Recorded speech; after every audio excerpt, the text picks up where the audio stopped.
Today, we're going to talk about an interesting article I found that has the State Department calling certain people in India anti Semitic for sharing a George Soros meme.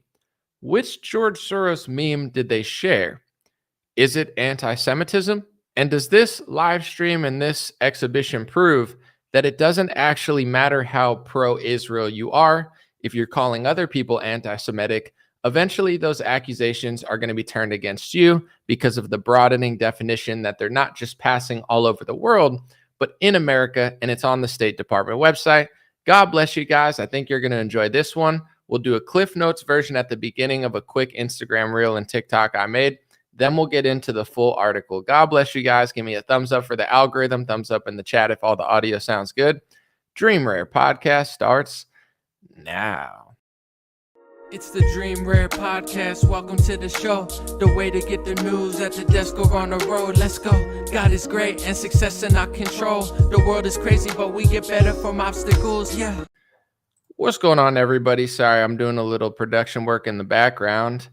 I'm going to get right into it in a second. Let's see. We got people Duke. We got Vlad. We got Jumper. We got someone said, what's up, Boomer? What's up, my boomers, my Zoomers, Anyway, let's not go there. I'm going to play a quick little Cliff Notes version. I did it on Facebook and YouTube, or rather I did it on Facebook and Instagram and TikTok. But this is the quick Cliff Notes version of the story. Then I'm going to go a little bit more in depth and we'll read the article in further. But here's the very brief breakdown to understand what I'm talking about.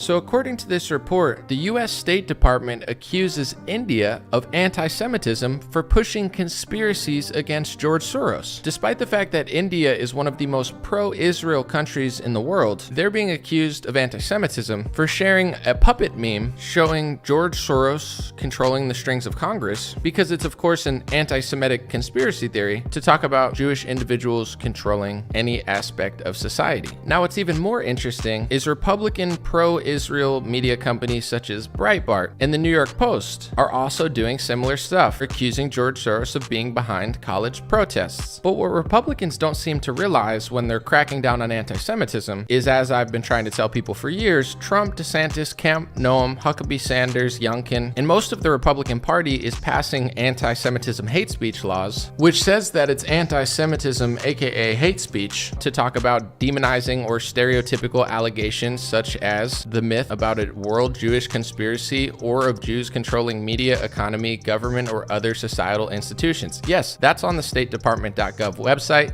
Yes, that has been passed into law in multiple states, including Texas. Yes, in some cases that would make criticism of George Soros anti-Semitism. And despite what Ben Shapiro or Republicans try to say on their media shows, that definition of anti-Semitism is way broader than what I just shared with you, and it's being passed into law all over America. So before we read the article, I have it here. I'm going to bring it up and we'll read it together, or I'll read it to you, but you could read it for yourself because it'll be on the screen. India is one of the most pro-Israel countries in the world, perhaps like the number one pro-Israel country. Israel's very popular. I don't know amongst the citizens, but amongst the government, they're pro-Israel. But they're being called anti-Semitic because they seem to have an issue with George Soros. I don't know the dynamic of what's going on over there, but George Soros is a man with a lot of money who likes to use his money, but you're not allowed to say how he's using his money because, of course, that's hate speech. And before I read the article, a lot of people in the comments, they'll say, but George Soros did this and George Soros did that. Even one Jewish man said on my Instagram, he said, well, George Soros isn't technically Jewish, according to you, possibly if you're talking about religiously, because I believe ethnically he is, but I'm not here to tell people who is or who isn't. I'm not the decider of that religion or even ethnicity. I don't own a genetic company. What I am here to tell you is it's not what you say or what Ben Shapiro says or what I think or what Matt Walsh says or what he doesn't say or what Jeremy Boring says. It's the definition of anti-Semitism that's on the State Department website, and it's being pushed through law. Even if you think this about George Soros, or you think he doesn't like Israel, or he does like this, or he's not this, it's what the law says. He's protected and shielded under the anti-Semitism hate speech laws that are being passed around the entire world at the moment. It's being passed in the United States government, and it's on the State Department website. So I'm not surprised that the State Department website, which has defined anti-Semitism in this way, is policing it around the world now, because why wouldn't they? And it's coming to America fact, it's already here. That's part of the culture battle going on. Let's look at the article, because I think that this is a real narrative breaker for a lot of people who didn't get it, because most pro-Israel Republicans and pro-Israel Christians or pro-Israel Jewish people that happen to be conservative, they seem to love to point to George Soros. I'm not saying there's anything wrong to it. I don't care. I don't write the law, but you want to do that while calling everyone else anti-Semitic, but eventually you're going to get called anti-Semitic because you're breaking one of the hate speech rules by definition, whether you know it or not. And your own pro-Israel Republican friends and heroes are actually passing laws through U.S. government to basically say that you can't say that about George Soros because it falls under the broad definitions. All right, let's read the actual article. It's fascinating. So it says, U.S. State Department accuses India of anti-Semitism for pushing conspiracies against George Soros. I believe it's the India Wire, New Delhi. In a surprising turn of events, the campaign led by the Modi government against Hungarian-American philanthropist George Soros has drawn accusations of anti-Semitism from the United States State Department. Okay, let's read why. Government officials made public statements and released social media posts alleging certain opposition political party figures and diaspora leaders were connected to George Soros, playing on an anti-Semitic conspiracy theory of an all-controlling Jewish individual who was influencing events in the country. On October 6th, BJP's official X account posted an edited images depicting Rahul Gandhi being controlled by Soros, the report said. The poster showed Soros as a puppeteer with purported strings controlling Congress leader Rahul Gandhi. The idea of a Jewish puppet master has been a part of a campaign to try and pin and blame for all the types of anxieties among the minority Jewish community over the centuries of Europe. So because apparently a Modi, official, or I guess more of a conservative Indian politician, he basically posted a meme of George Soros puppeting another Indian politician. Is that politician being paid by him? I have no idea, because the truth doesn't matter. Hate speech is hate speech, and you just shouldn't say it whether it's true or not. It's still hateful either way. They're trying to say, hold on, I might have to sneeze. Hold on. Oh my gosh, God bless me. Thank you guys so much. Appreciate it. Everybody cheer. Now, cheer. I'm a dictator. Cheer when I say cheer.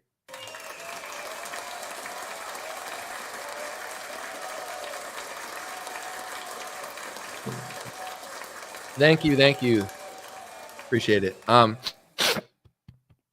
Sneeze really got me. Anyway, so he posted some sort of meme or post saying that George Soros was puppeting that person. And this is one of those old anti-Semitic tropes that Jewish people own media and Jewish people own banking and Jewish people puppet politicians. And, since George Soros is ethnically Jewish, he might not be religiously Jewish. I don't know if he is or not. Some seem to think he's not. Whether he likes Israel or not, I don't know what he thinks of Israel. Does he like Israel? Does he not? I have no idea. I don't really spend that much time studying his thought process, but it's still anti-Semitic because he is Jewish. He is using money to do things, but you're not allowed to even suggest that it's happening, because that's one of those old anti-Semitic tropes that happens. So even though he's an individual, this is the game they play. When you talk about Jewish organizations like the ADL, they'll say that's anti-Semitism. You can't say that there's any collective of Jews. And it's like, what does your website say? What does your Wikipedia say? It's not all people doing it, but like, are you not a Jewish group? Are there not Jewish groups all over the place? No, there's not. Okay, so you can't say that. Well, can we talk about individuals? Because like George Soros is a guy. Oh, no. He will even saying that a Jewish individual like controls anything. I mean, that's kind of getting along the lines of that old anti-Semitic trope that, you know. And what I'm trying to explain to people, which I think I've done a pretty good job of, maybe it gets annoying to people, maybe not. I just can't seem to stop talking about the subject because it keeps happening in different ways. And I just find it interesting. And like now that pro-Israel countries, one of Israel's greatest allies, India, is now being accused of anti-Semitism by the U.S. State Department. And pro-Israel Republican people who love Israel and love Jews and love the country and want to do whatever they think they're doing for the end times, you're still going to get called anti-Semitic. And it's not what Trump tells you the laws say. It's not what Ben Shapiro won't tell you. It's not what Matt Walsh thinks. It's what the laws actually say. If you're new to this channel, Anomaly, Where do I read the laws? I've never heard of it before. I'm not surprised you never. Thank you so much for asking. I appreciate it. Hey, everybody give that person a round of applause who just screamed out in the middle of my live stream, kind of interrupted it, but we will answer the question. Give a cheer.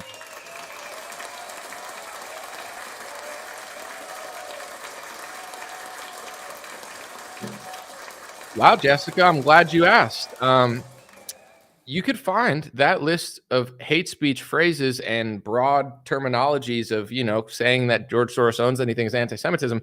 You could find out the exact definition because the same definition, the IHRA definition, is being passed all over the world in multiple different countries. In some countries, it's criminal. You can go to jail or get visited by the police for saying stuff like that. In countries like America, they probably would love to make it illegal, including a lot of Republican politicians who are suspiciously not even Jewish. They're Catholic and Christian. So don't get it twisted that I'm blaming them or blaming that. A lot of the politicians doing it are Christian and Catholic or atheist. But in general, you could find it by Googling State Department defining anti-Semitism. And there it is. Ron DeSantis has signed it. Trump has signed it.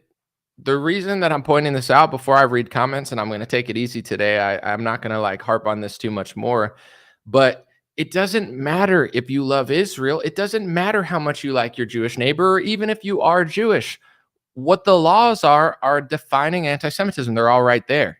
So you could say, I love Israel. I am Jewish and I love Israel, but I have a problem with George Soros. And I think that his money is going to controlling certain things. Well, I'm sorry, Bill, but that passes that crosses the line of one of those old anti-Semitic tropes. So even though you have good intentions, even though you might be Jewish yourself, even though you love Israel, you might donate to Israel, fly to Israel, you might even live in Israel. But when you come to America now, I mean, you could say it, they're not really going to do much now, but it's starting to be passed into law. Those definitions are calling that an anti-Semitic trope. Trump has been called anti-Semitic. Tom Cotton's been called anti-Semitic. Ted Cruz has been called anti-Semitic. And they're still passing these laws into legislation. It's crazy. It's like, you really got to wonder why. I want to read, shoot, I don't have my, unfortunately, I don't have my phone with me because I want to read an Instagram post. It was from one of my Jewish followers and it was fantastic. I'm going to try to find it if I can on my computer. I don't know if it'll let me see the comment. I don't think it will. But I'll just paraphrase what he said because it was excellent. I meant to screenshot it and like blur his name out just to be respectful, but I just thought it was a great comment. He said, I'm Jewish and I think it's crazy to stop people from asking questions because it's only going to make them more hateful. Or, I think it's crazy to limit people's speech and stop them from asking certain questions because it's in no way, shape, or form it's helping. Correct.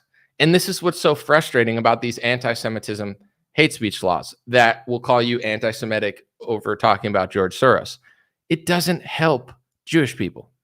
To be honest, it doesn't even really help Israel. It's only making the public extremely suspicious. And anybody who doesn't talk about this stuff, they're getting ratioed on Instagram, on Twitter. They're not popular anymore. And they're just like, why am I not popular? Because it's so obvious what's going on. And even people that agree with you politically or even on your war agenda can see right through the fact that you're not addressing the elephant in the room. It doesn't help people. It's not. After October 7th, I understand that Israel wants to respond in the way they want to respond, and they have a military and they could do what they want. And apparently no one can say anything about it. Even if Biden says no, they still do it and they still get money. But here's what I'm saying is, for Jewish people everywhere, it's been, I think, more uncomfortable probably than it's been in a long time. And it's not their fault. Like, you shouldn't blame random people. And it sucks that everybody has to feel this way, whether it's on college campus or not. But a lot of it has to do with the government force feeding us these hate speech laws, the government funneling our country, our money to foreign countries. And then as it's happening, our government tries to say that you shouldn't talk about it and everything's an anti-Semitic trope. It's only raising tension in the same way the BLM riots raise tension. Like, you might really think you're fighting like the white man or the Republican Party, but you're burning down a Democrat city, and now all of the companies are going to move out, and it's going to be shittier two years from now than it was, and you didn't stop racism at all, and now more and more people just feel uncomfortable. So it's like, just because your intentions might be good on an individual level, it doesn't mean that this works. Like, it doesn't at all work. It's making everything really uncomfortable and weird, and it's infringing on the First Amendment. Like, why, to the point where it's just such a crazy tactic because, you look around the world and most countries are not pro-Israel. I'm not saying there's none, but I would say a majority of Africa, a majority of the Middle East, Eastern Europe, a lot of the liberals in the Western world, like, Israel needs all the allies it could get, I would like to think. If you look at some of the UN votes, it's like everybody's voting against them except for like the US and maybe one or two other countries, Australia sometimes, like India is on their side a lot of times. So if you have this great ally in India, why and this is the US State Department, but it's like you're going to call them anti-Semitic for sharing a George Soros meme. And this needs to be understood by people, or it doesn't, or they'll just keep not being like behind. Like some people will like comment in the comment sections, will be like Democrats, and it's like, I'm not trying to be mean. Yeah, Democrats suck, but maybe just listen one time, like listen and learn. So your worldview is accurate instead of just yelling what you heard on the Charlie Kirk show or something. Like just listen, please. So then you can have an understanding of what's going on. Regardless of what you think or what he says, if you read the laws, it's doing three things at once. It's providing special protections for religious Jews, right? But as much as everyone will say, well, Ron DeSantis, people are arguing me on Twitter, Ron DeSantis passed it as a religious bill. It included the IHRA definition of anti-Semitism, which is a list of hate speech phrases. There are no other hate speech phrases included for any other religion. And those phrases not only protect religious Jews, but atheist, non-religious Jews like a George Soros, if he is. I don't know if he believes in God or not, but I'm just saying it's not just for the religion, it's for ethnicity. And the point that I've made and Matt Walsh has made is if you're going to pass a bill for one religion, it's got to be for all, and one race, it's got to be for all. But at that point, you don't even need to pass it because you're just talking. It's like, oh, let's stop hate. Yeah, of course. But like, it's a lopsided, one-sided law that protects three things: religious, ethnic, and a country, a foreign country. That's just the truth. So like, you might think that it only is there to protect religious Jewish people or Jewish students. It's not, though. It's not what it says. It's not what it's for. It's not. No matter how much they lie and gaslight in the comment section, it's not. I read it. I know it. I could out debate anybody on this topic because I've known it for 5 years now, and people have lied about it or ignored it. So with that being said, why is that bill being passed? I believe that there's a lot of reasons. To be honest, can I say them? Is it hate speech to say why I think this is being passed? Because I think it's a multitude of reasons that it's being passed. One, Israel is a very powerful country. Israel is America's closest ally in many ways. So Israel gets more, maybe Ukraine has surpassed it. Israel gets more foreign aid than any country has gotten in U.S. history, unless Ukraine has recently surpassed it. Okay, so they get the most of our money. They get weapons deals and all this stuff. We're very close to them.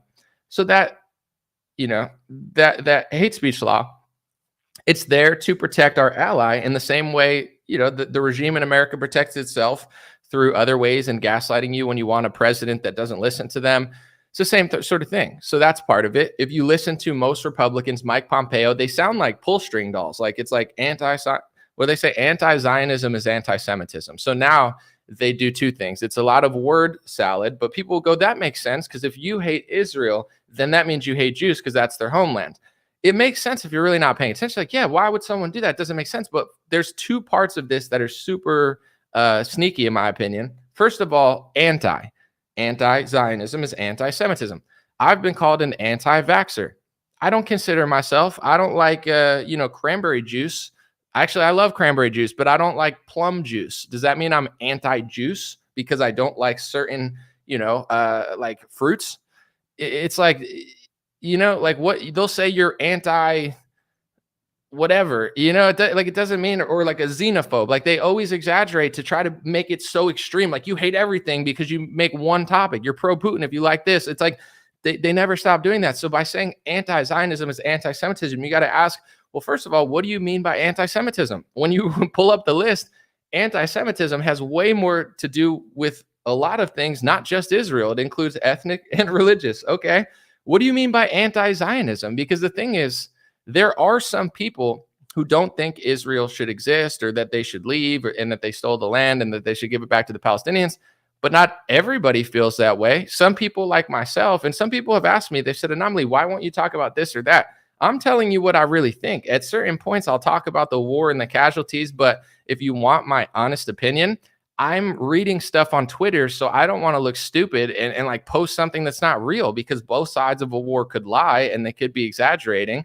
So I don't want to just post it and look stupid and fake, because I'm not trying to push war propaganda. I'm trying to be an accurate journalist. I don't know what's true or not. I've heard the tolls and I try to sift through all the information, but I don't make definitive statements about things I'm not definitely sure about.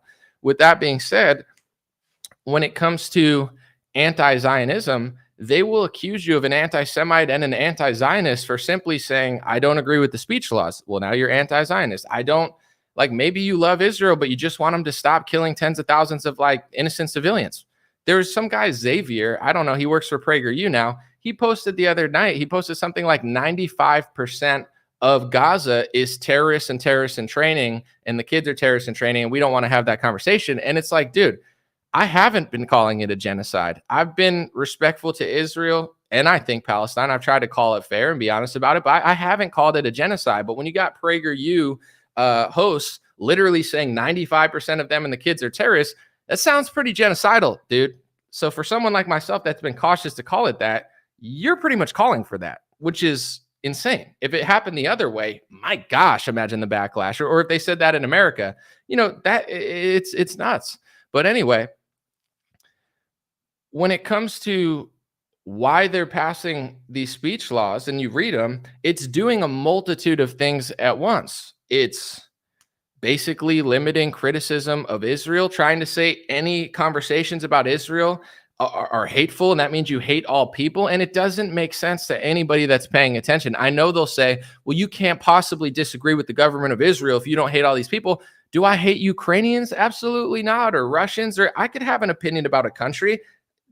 There's one country of one people in a lot of places. But if you disagree with China, it doesn't mean you hate all Chinese people. It's like, that's stupid. That's fake. That's such a cop out. And then also, it's like, they'll just say you're against, like, what if you just want them to chill out a little bit on this? You don't have to agree with me, but you're just going to go and say, I hate all of these people. And the craziest part, Glenn Greenwald keeps talking about it because it's true. I don't care what side of the debate you're on, or if you're protesting or you love Israel, but to sit and act like hundreds of thousands of Jewish kids around the world aren't on the Palestine side is ridiculous. Like, they're not all, everybody doesn't agree on that. And a lot of the biggest voices at the protests, including some of the top speakers, they are Jewish. So you're now going to be like, you hate all Jews because you don't agree with Israel? It's a little wild. Okay. And then you get to the other parts. It doesn't just provide protection for religious Jewish people who study Judaism and want to just study in peace. That's not what it does. It provides, in my opinion, basically libel laws for billionaires like a George Soros or a Mark Zuckerberg or a Volodymyr Zelensky because of his ethnicity, and the guy who funded him, Kolomoisky, who I think Haaretz wrote an article in 2015 or 2014. Haaretz, which is a Israeli publication, they wrote an article that Zelensky's backer perhaps was the most powerful, insert group name here. You're not allowed to say the group, but they did. Just Google Kolomoisky, most powerful in the world, Haaretz, and you'll find the article. I can't say it, but they can. So, read the art. It's interesting. So, does that mean everything's connected? I'm not saying that. But if George Soros is doing something and you say that it's happening, and then they say it's an anti-Semitic trope conspiracy theory, it's like, okay, George Soros is, some would call him a philanthropist. I know a lot of times of Israel, when they write about him, sometimes they say he's a Holocaust survivor. Other people feel that he was doing messed up stuff during that time period. Other people consider him a political funder. He's manipulated currencies. I mean, he's a fascinating guy who does a lot of stuff with his money, but you can't talk about it because that's anti-Semitism. And the pro-Israel side will say, but I'm not an anti-Semite. And it's the same as the left now. Now that they're getting I don't, for First Amendment principles, I stand firm because I know whatever they do to leftists, they'll eventually do to right-wingers if they haven't already. But it's like, how many of you guys were on my side during the lockdown? I saw Jesse Kelly say that, and I hear what he's saying. He doesn't care about these protesters. And, to each their own. I could say it's unethical. I could say it's wrong. But yeah, how many of these kids were on my side when they were trying to kick me out of society for not getting a vaccine? Probably 9 out of 10 of them would be fine if I was a slave for the rest of my life. So I get the human response of like, F these kids. But, if you read these laws, it's like these laws don't say only left wingers with pharmaceutical masks can't protest Israel. It also says sharing, like not literally specifically, but in a roundabout way, sharing certain George Soros memes would be anti-Semitism. So you don't want to pass hate speech laws that go against what right wingers are saying. And Breitbart is a pro-Israel Zionist Republican publication. They're posting quote unquote anti-Semitism about George Soros. I'm not saying it is, but according to the definition that's being passed into American law, it is. What's the other one? New York Post is an incredibly pro-Israel Zionist Republican publication. I mean, almost every Republican media organization is pro-Zionist and pro-Israel. If it wasn't, they'd be smeared anti-Semitic 10 billion times. But all of these, they love talking about how George Soros funds certain things. But they haven't read the laws that they've been mysteriously not covering and covering for the politicians who are passing them. It's very interesting stuff. As long as I'm inspired, I'll keep covering it. I come from a good place. My intentions are peace. And I just think it's wild. I'll read a few comments and probably kick it with you guys until like maybe 30 minutes from now. But I just think it's wild that some of the most pro-Israel politicians and pro-Israel countries like India are being accused of anti-Semitism for talking about George Soros. And remember, it's not what you think it is. It's what the law is. Read it on the State Department website. Get familiar with the laws. On the website, I'll just go to it real quick because it has a really eerie statement, which shows you that they want to make it criminal. Because people will ask me, is it illegal in America to do this? I know very well where it is and isn't and what sort of things. I'm not gonna say I know everything, but I know a lot more than most. It's not that illegal in America yet. But on the State Department website, it says and it says in bold letters, it says anti-Semitic acts are criminal. And then it says when they are so defined by law, for example, denial of the Holocaust or distribution of anti-Semitic materials in some countries. It literally says that on the State Department website. They're bragging that other countries, yeah, it is criminal to question that event. It is criminal to hand out anti-Semitic flyers, which would be possibly just a George Soros flyer, possibly. They're bragging on the U.S., the United States State Department website. Yeah, that'll end you in jail. Yeah, that'll get you arrested in some places. Not here yet, but it can. Anti-Semitic acts are criminal where the law says it. And then under it, it says, maybe I'll show you because it's pretty wild. I'm going to, it's going to take me a second because what I have to do is literally screenshot it, crop it, put it in my video program, bounce it, and then upload it. And then I can put it here so you could see. But I think before I get to comments, I want people to see this because this is the U.S. State Department website bragging. Yeah, it's criminal in some countries. Does that mean they don't want to do it here? Of course they want to do it here. And they would if they could, which is crazy because it's like the First Amendment, it doesn't exist anymore at that point. That's what that is. Like other countries don't have that. And I don't think it's a bad thing. I think other countries are tyrannical. I mean, you could say the First Amendment's bad, but that's a pretty crazy argument to make.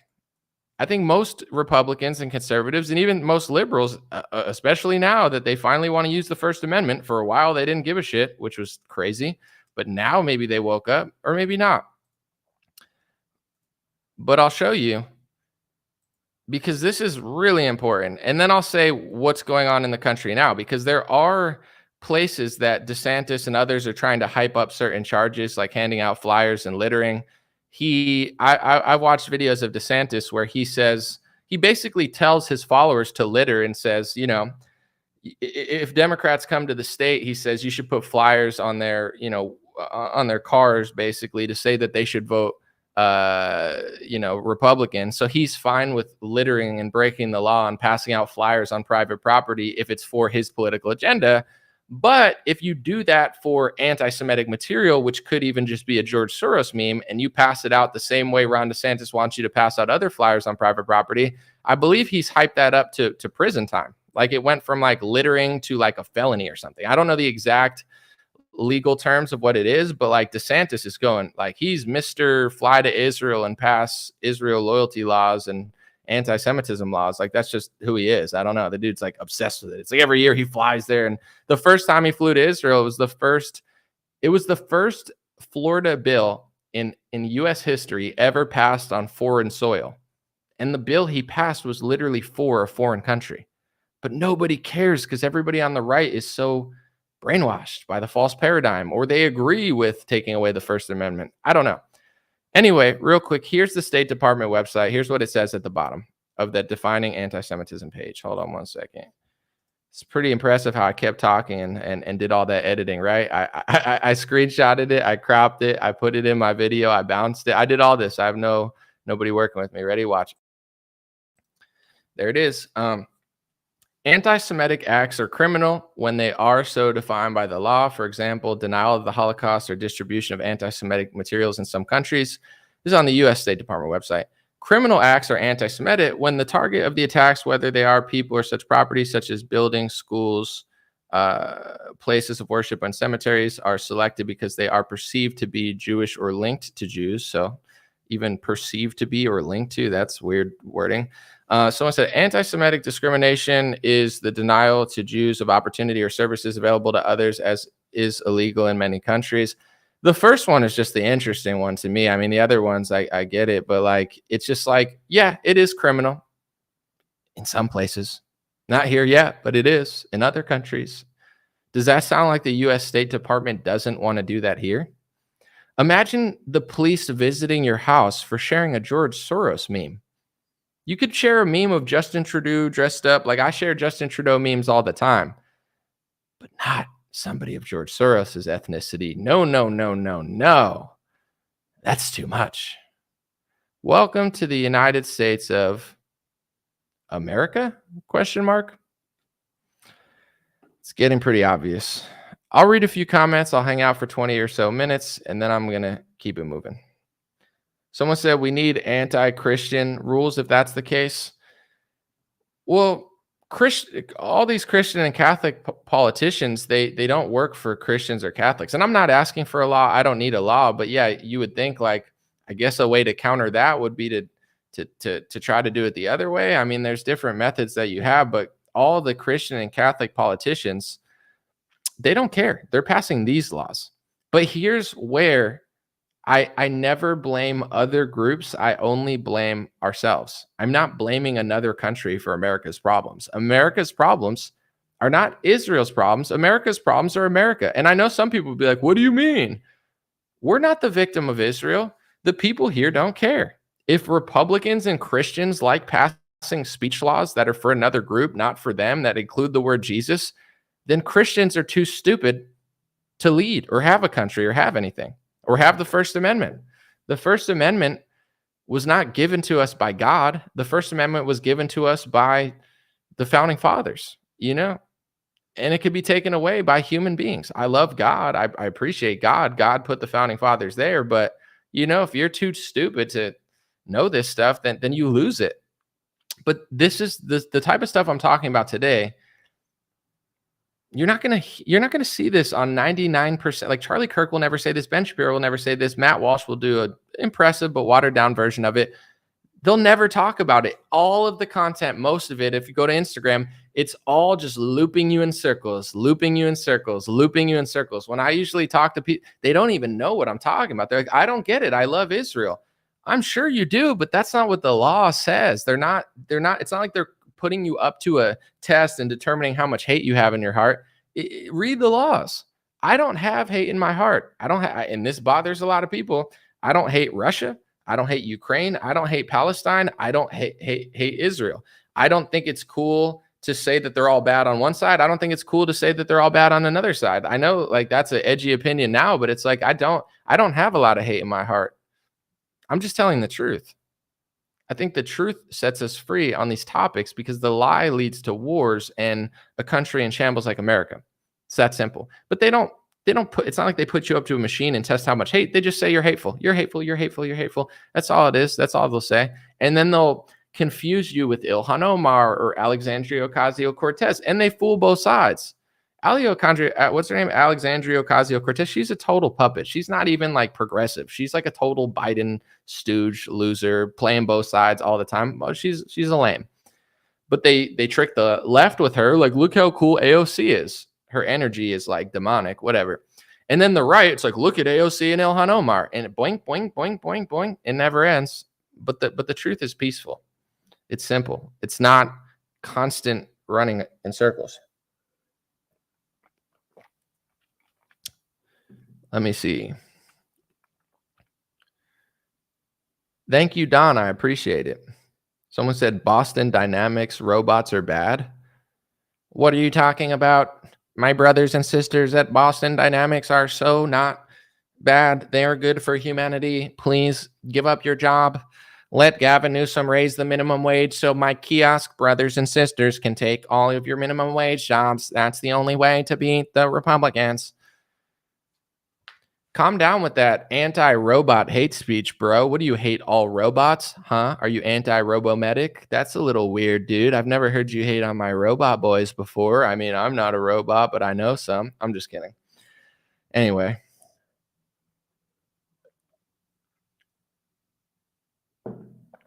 Have I looked into the Talmud?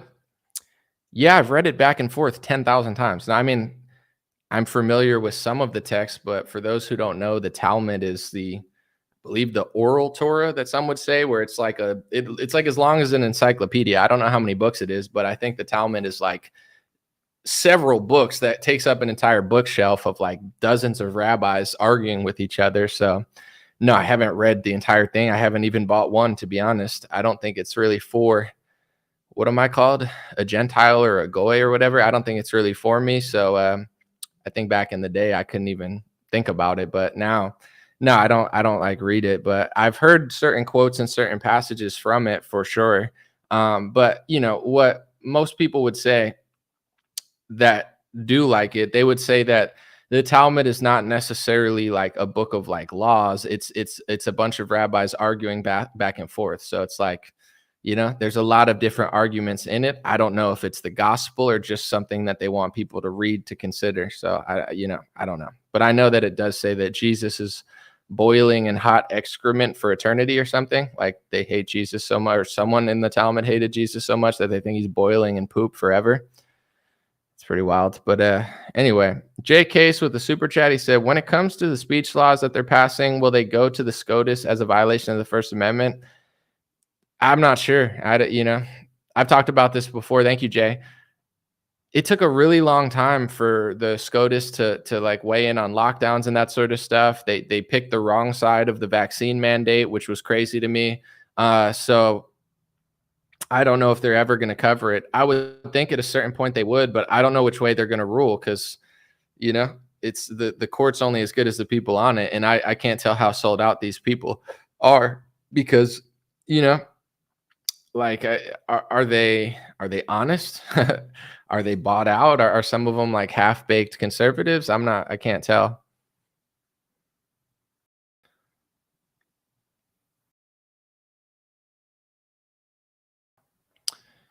Someone said anti-speech laws will only go to the Supreme Court if enough of the country demands it.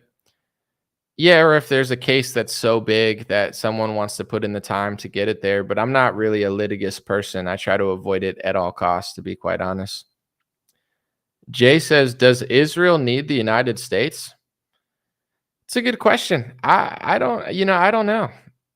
Possibly and possibly not. Clearly, I think it likes the money that it's getting. But at a certain point, you know, I'm sure that Israelis are having the discussion of, do we need America or do we not need America? Because I can't tell you. Possibly. I mean, I would think it helps to have American military behind them, but there's a chance that they could survive without America. I'm not really sure.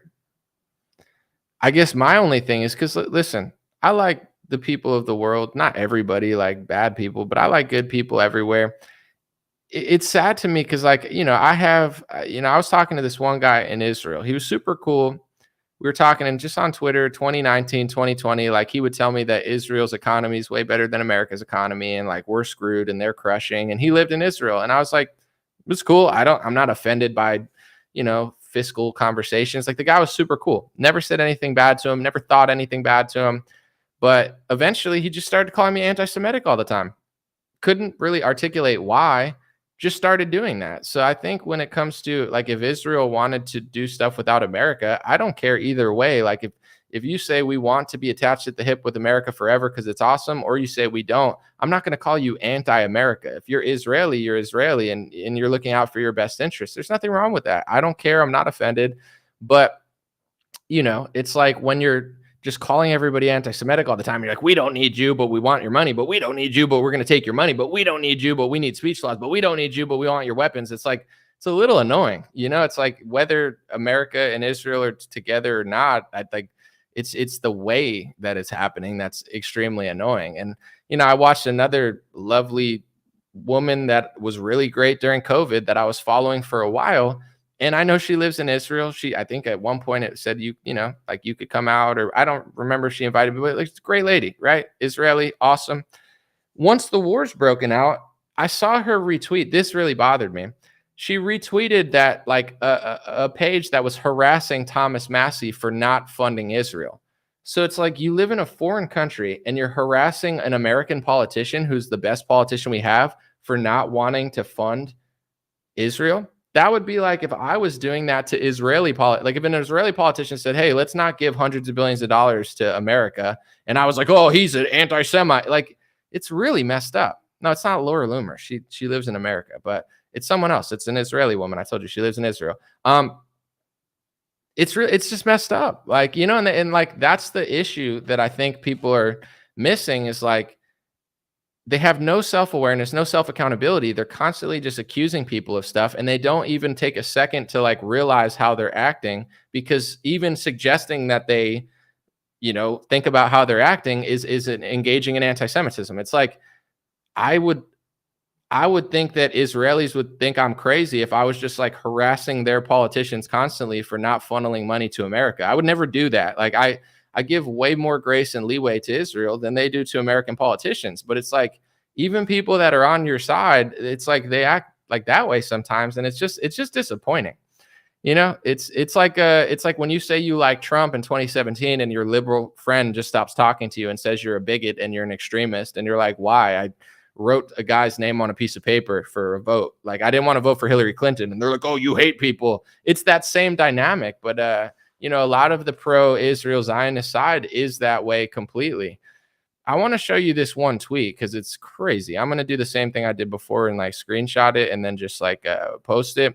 Because I've never called like what's going on there. I've never called it a genocide because I think it's an extreme war. I understand why people would say it is and it isn't, but I've never called it that because I just never felt inspired to. And I don't want to be an exaggerator. I think my word means something. And the reason people respect me and trust me is because I try to be accurate and fair. So if I'm not accurate and fair and biased, then people won't trust me or like me because I wouldn't like or trust myself for the same reasons. So I've never called it that because I was like, I don't know that it is that, although it is really gruesome and harsh what's going on. But I want to show you a tweet. And this guy, he works for Prager. They fly him over to Israel, or somebody flies him over to Israel, and he's like, walking around there, meeting with the government, like telling the story. And I've never even thought of saying anything about it. It's like he has every right to do that if he wants to be on the side of Israel and basically like, push their government stuff. It's whatever. I mean, I'm not the police of what journalists say or do, but this tweet really got me thinking. I was like, I've never seen anybody like say that way. I mean, I have seen some crazy stuff. I'm not gonna lie. I'm on the internet, but once I saw this, I was like, wow, maybe they're right. Like maybe people are right, because I've seen some of the justification of why they have to kill tens of thousands of like kids and women and civilians, and it's like because they voted this way and that way, and it's like, dude. I watched Andrew Klavan. I mean, Andrew Klavan tweeted years ago that he wanted to bomb Iran off the map and nuke them off the map or something. It's like, wait, there's like 70 million people in Iran. You want to just kill them all? You hate the Iranian government, so you just want to slaughter all of Iran. I'm going to find that tweet after this too, because I'm on a roll. So this is what this guy said. And I was like, what? I guess his name is Xavier Du Roussel. He said, let me know when y'all are ready to admit that 95% of Gaza's population are terrorists and future terrorists in training. So, I mean, that's genocidal. I've never called it a genocide, but if people are going to just say, all their kids, they're terrorists in training, it's like you kill tens of thousands of people and then the people there get mad. And then you're like, you know what? They're all going to be terrorists in training. We got to just kill them all, basically. It's like, what else am I supposed to get from that message? Hold on. I want to see Andrew Klavan on Iran. This dude's been a fraud. Let me see real quick. I'm going to just screenshot this one and put it up too. I saw this years ago and it's like, let me see, population of Iran. How many people are in Iran? Let's look. 88 million. Here, I'm just going to screenshot that too. I'm just putting a little presentation together while we're going. So let's get it popping. Let's see. So Klavan, there's what he said. The population of Iran. Let's get that loaded up. Let me see. Just zoom in real quick. Okay. Got that. Give me a few seconds, folks. I'm cooking right now in the lab. Got some. I don't even want to make a joke or a reference because it could be hateful. One time I say something trying to be funny and then I say something like wrong that could be perceived. And I'm like, oh my gosh, everything's hateful. I can't. Got to really watch what jokes you make. Unless you're talking about certain people, then you can say whatever you want. But anyway, I'm just saying in America, like if I make fun of like white people, quote unquote, nobody's going to call me racist, but everyone else, they got like a certain word or thing that you gotta watch out for. But anyway, so this is what Klavan said years ago. And this is like, I've been on Andrew Klavan's show. He invited me on when I was just a Trump supporting hip hop artist or whatever. But like once Klavan tweeted this, I immediately I was like, this guy's a psychopath. Look at this. He responded to Ezra Klein. This was years ago. A deadly opening, a cat attack, nearly untraceable, ruthless proxy spreading, blah, blah, blah. And then Andrew Klavan says, or Iran is blown off the face of the earth in about 15 minutes and the world is better for it. Iran has 88 million people. Are you noticing something? Because I know Andrew Klavan, I guess he's religiously Christian, ethnically Jewish. I'm just going to be honest with people like Andrew Klavan. A lot of his victim mentality is projection. He wants to blow up 88 million people off the face of the earth, most of which are innocent people. So anytime anyone tells him to stop or realizes what he's doing, he just says that you want to do that to him when you literally don't. Like if I'm like, Andrew, don't kill 88 million people, he'll be like, oh my gosh, that's anti-Semitism. Oh my gosh, you hate me. Like it's crazy. It's evil. It's deranged. So it's like, people that they want people to be so, I haven't said the word boomer yet, so I apologize, but boomered out that they're not even thinking. Like no matter whether you like America or not, if America went over to a country and just killed hundreds of thousands of women and kids, I'm not saying it happened, but just say this happened. You don't just say America, yeah. Like you pay attention, you research, you learn about the war, and you're like, wait a second, that's not good. We got to stop doing that or everyone's going to hate us. Like that's what people do for America. But they're so brainwashed when it comes to Israel that they're like, everything's fine. Like they give a foreign government more of a pass, more speech laws, more anything than they give their own government. Like even if you love the government, love the people, it doesn't mean you should completely be oblivious to what's going on, because a lot of what's going on and a lot of the reason that it's lost public support is because of the actions that Republicans are just wildly unaware that they're even happening, and they're justifying and they're gatekeeping. It's like they don't even know that it's happening.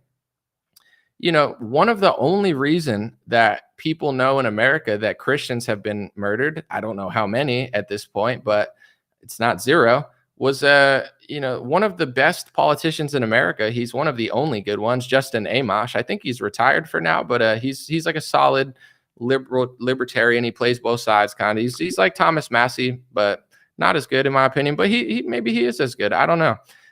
Justin Amash, he announced that one of his, I think, nieces or one of his cousins, like some young girl in his family, got murdered in Palestine.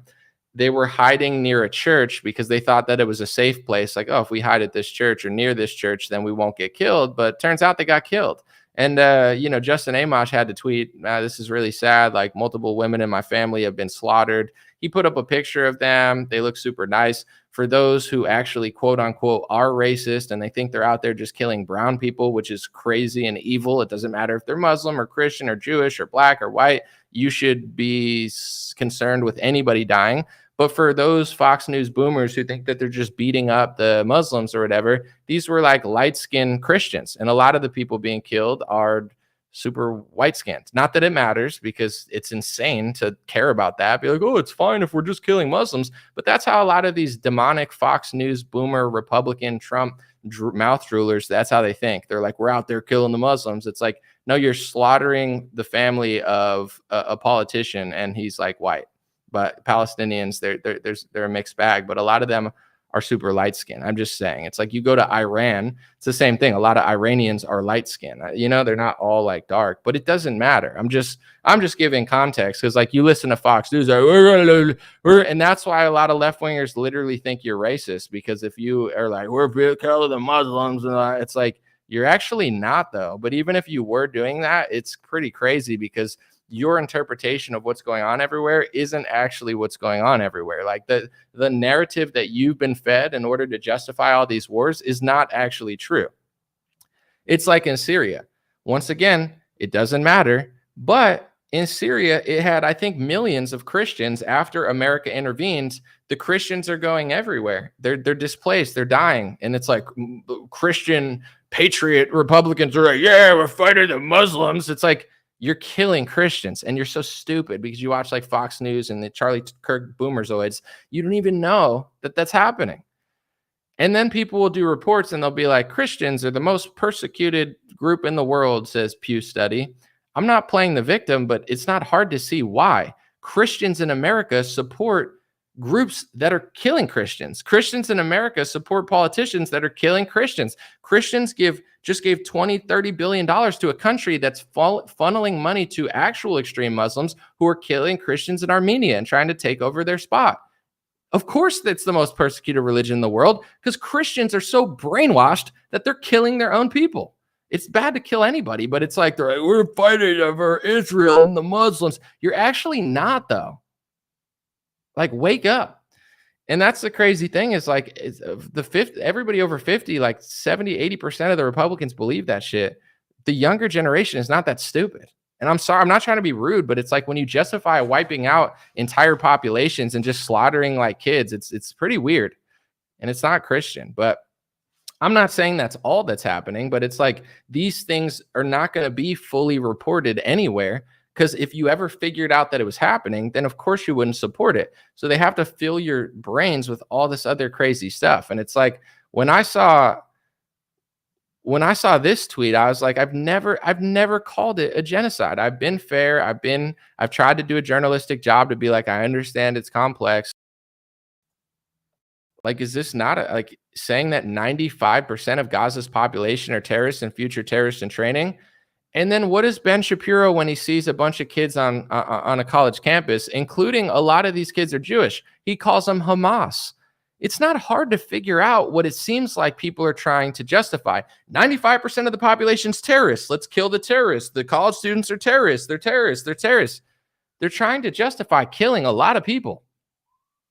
I mean, I don't call people on the other side terrorists. And I understand that some of the left-wing protesters do. I mean, they call Republicans terrorists. It doesn't mean it's right. It's the same reason I fight against that, because I was like, if you constantly lie about certain groups to the point where you consider them the militant enemy, then what are you justifying? If you're justifying it in other countries, it's not that hard to figure out. Baggerbeck said, respect for talking about Armenia so much. Even PBD does so much. I appreciate it. I mean, I saw you could just Google, like, Google who's arming Azerbaijan against the Armenian Christians, like our greatest ally, and probably America too, because we're attached at the hip. Everything is so fake that it's hard for people to figure it out. They're like, I thought we were fighting Muslims in Palestine. You thought that, but and maybe that's there is some truth to that statement, sure, but also our countries and our allies are funneling money to other Muslims to take over Christian land and kill Christians. And Armenians think they're being genocided. They always talk about the Armenian genocide and they say it's coming back. Is it true? I don't know to what extent, but it's mainstream information that our allies are funneling money to the Muslims fighting the Armenians. You're not even going to hear that on Fox News or any of these. Like when I say Fox News, of course I mean Fox News, but it's like the PragerU's, the Daily Wires, the Dan Bonginos, you know what I'm saying? It's all like Zionist boomerzoid, like blah, blah, blah, blah, blah, blah, blah, blah, you know. There's no analysis of some of this stuff, and it's why nobody knows anything. Someone said there's a lot of Christian Palestinians. I'm sure there are. But Christians in America have been brainwashed and manipulated to not know any of these things. Because if you don't know them, then you'll justify what's going on. It's such a fascinating country to be in because it's like the left understands some of this, but they don't really, and not for the right reasons. And a lot of it is race-based. And it's like, dude, people's brains are scrambled. That's why you can't just like follow Trump and listen to what he says or like follow a side, because both sides, they're fried. It's like 30 years of subversive programming where like no one knows what's going on anymore. And you know, it's like you're going to be in a minority if you can see through the cracks of both sides, and then people will hate you for it, but it's whatever. Frozy Tango said, "What are you saying, man? You're scrambling our brains." All right, Frozy, can you, I'll give you the floor, my guy. Name one thing I said that was inaccurate or wrong or confusing. Let me know. But I don't know this guy specifically, but I posted a video one time, probably about the anti-Semitism speech laws. In the top comment, this lady, like, and it wasn't just that she disagreed. I don't really care. Like the energy was like, like it was that type of energy. I was like, "You all right, lady?" But she's like, you don't understand. And I'm like, "Oh my gosh, listen to Steve Bannon, listen to Steve Bannon, listen to Steve." She like posted it 3 times, and I'm like, this is not a good sales pitch. It would be like if you're like, are those organic bananas good at Whole Foods? Eat the banana, it's good. And you're like, okay, maybe I shouldn't get that product if that's what it's doing to you. Like that's how she came off to me. Listen to Steve Bannon, listen to him.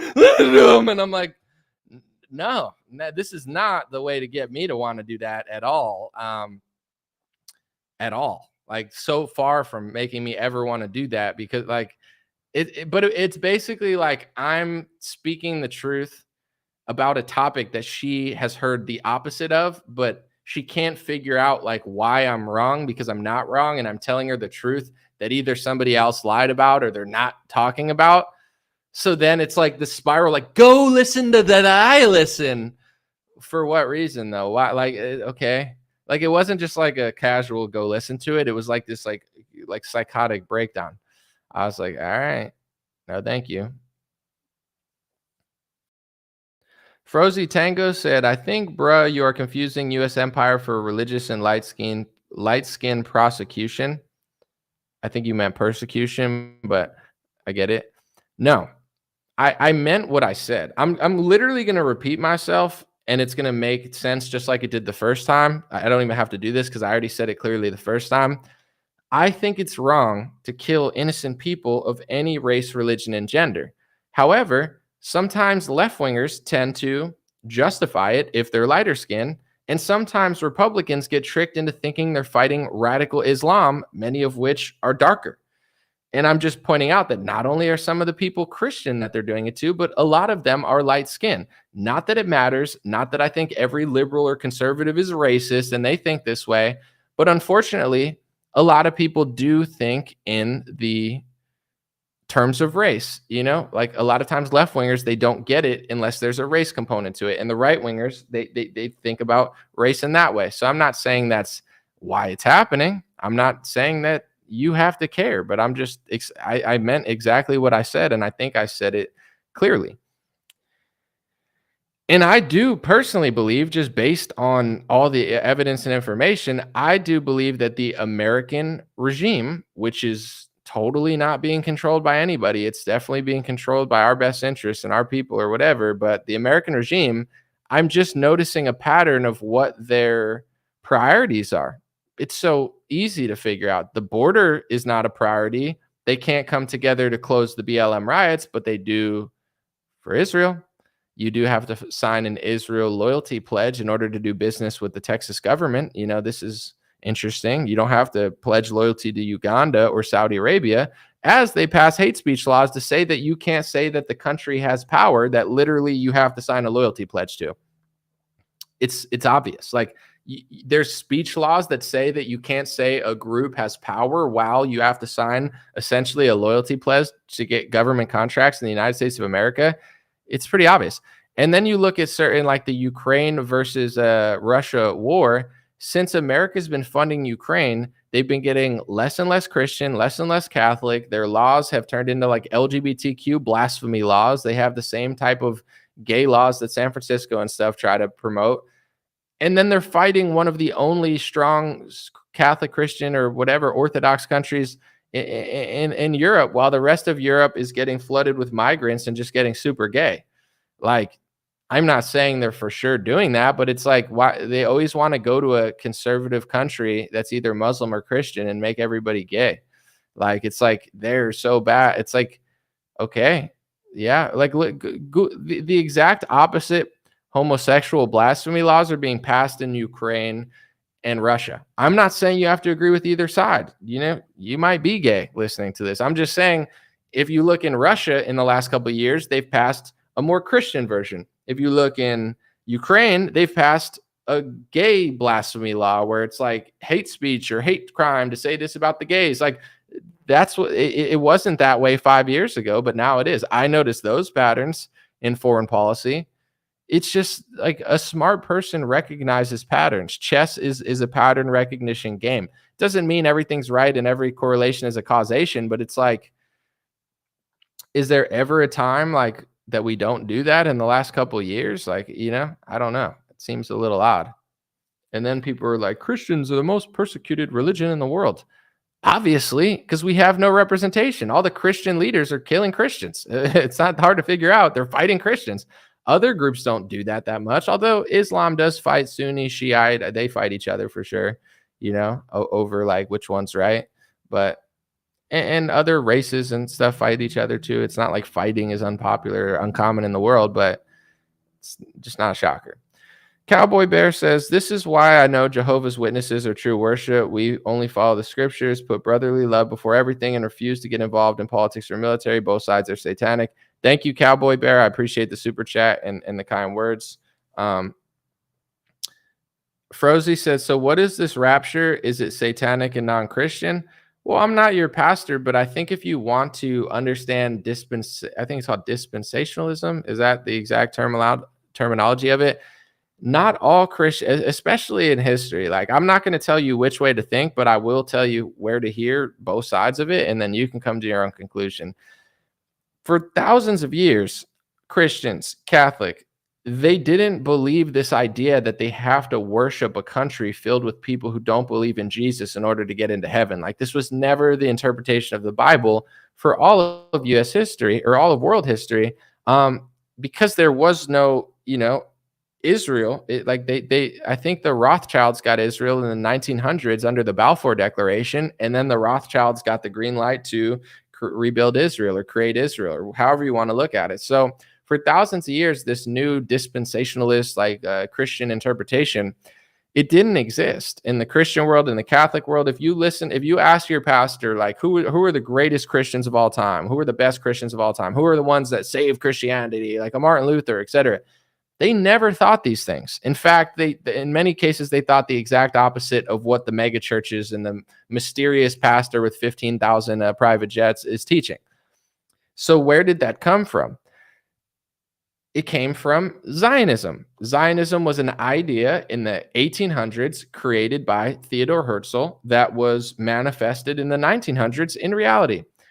I haven't done this much, but Dave Smith said, and I would like to look into it, but he seems pretty honest. I'm not saying this is a fact, but this is what he said on my podcast. I do want to look into it more.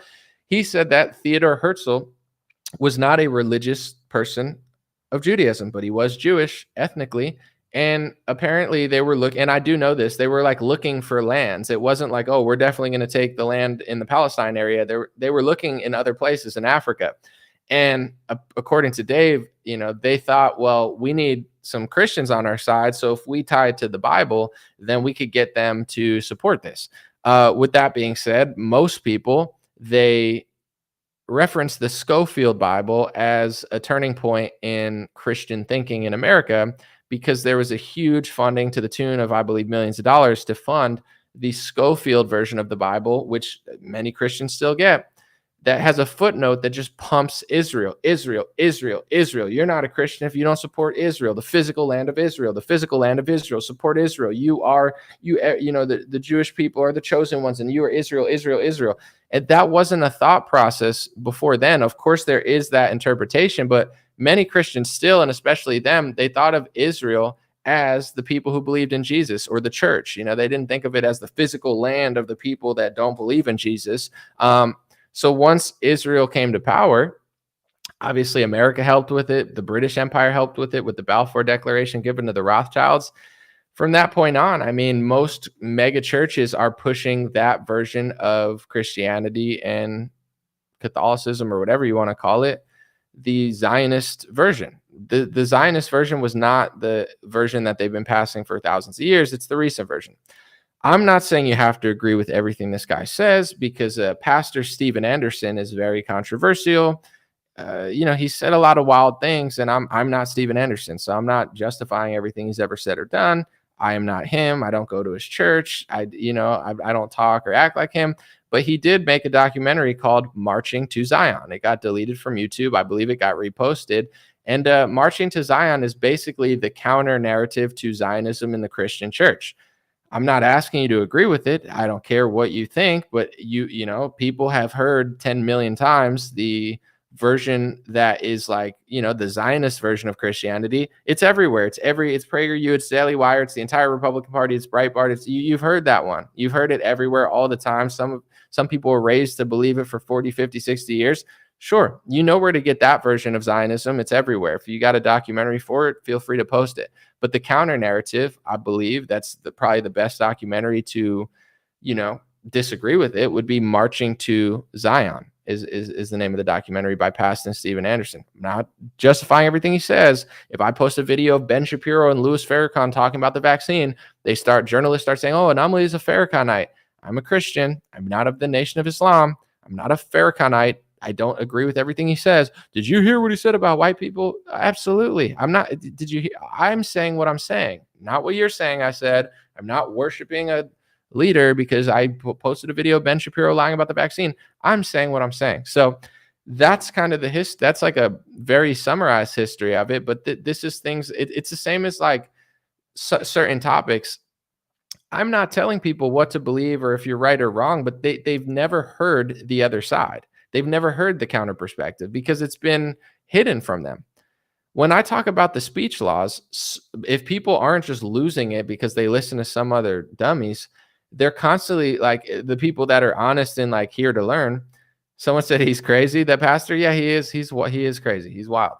But the documentary is weirdly not like, I didn't know who he was before that documentary. After it, I looked up his first couple videos and I was like, wow, this guy's wild. But in general, people haven't heard the other side. But when I post about the speech laws, so many times people go, I've never heard that.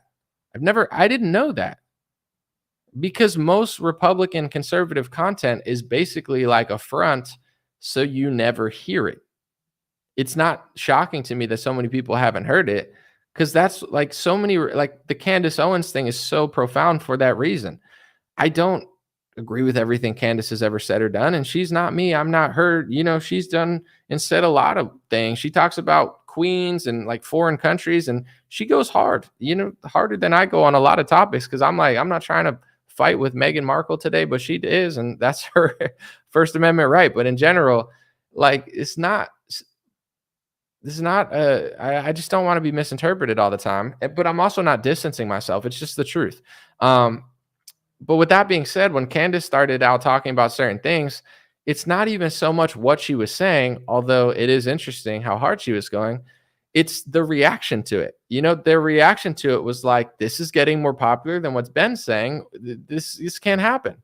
This is our line. And millions of people, Millions of people were like, I didn't know that their line was that. I never really even thought about that as the line, but now everybody knows that it's the line.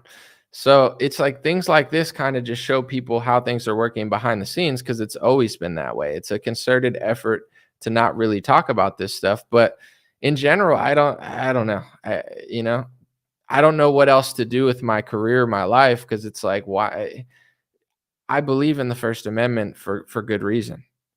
Like it's just like, without the First Amendment, look at these other countries. And I'm going to say this too real quick, now I'm going to get to more comments. If you look at certain countries, they don't just police anti-Semitic speech. They police criticism of homosexuality. They police criticism of demographic shift, criticism of migrant crisis. Like, if you talk about the migrant crisis in certain parts of Europe, the police show up at your house. Most Republicans, not all, but a lot of them, want to talk about the migrant crisis. They'll use it in to pass a law, and then they'll broaden it, and then we don't have a First Amendment anymore. That's my entire take. That's even why I don't even talk about the war that much. It's not that I don't care. I'm not a war expert. I don't want to post Israeli war propaganda. I don't want to post Palestinian war propaganda. Personally, I don't want to do that. And if you're so biased towards one side or the other, you're eventually probably going to post something that's not true, just trying to be quick or be first or be outraged. So I've tried to, some people do stuff on both sides. Like Trey Yingst is a reporter who does that stuff in Israel. There's people who are on the Palestine side doing that. I think a lot of Palestinian journalists have been killed in Palestine, to be honest. But in general, it's like there's people that are doing that. I just, I can't do everything. And I just don't feel called to like make that my entire thing all the time, because I don't really know what's going on. I'm not there on the ground, and I don't want to post a picture or a video of like a grave that's not real. And, I don't want to do that. So I try to talk about it clear from this perspective, because I think it's fair. I think it's a fair perspective to talk about it from. But the thing is, what you realize about not just this topic, but a lot of topics is, certain people, they're not trying to play fair. Like, they're not looking to police only your criticism of certain pharmaceutical products. Like, they're not playing, the big pharma is not playing fair.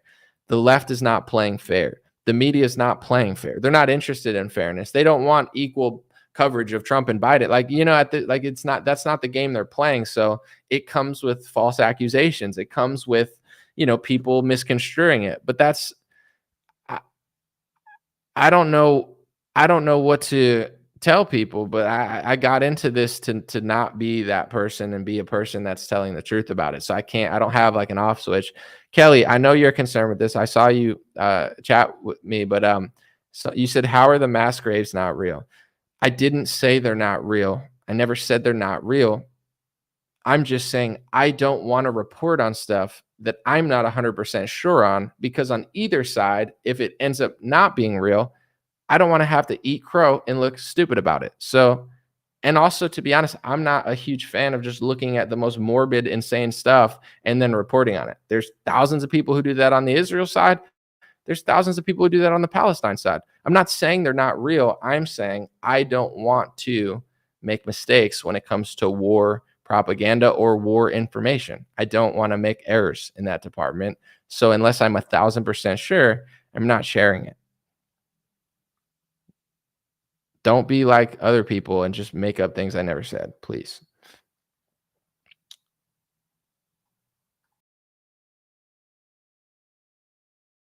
Have I read Max Azzarillo's manifesto? Will you do a video about him? Is he the one who set himself on fire?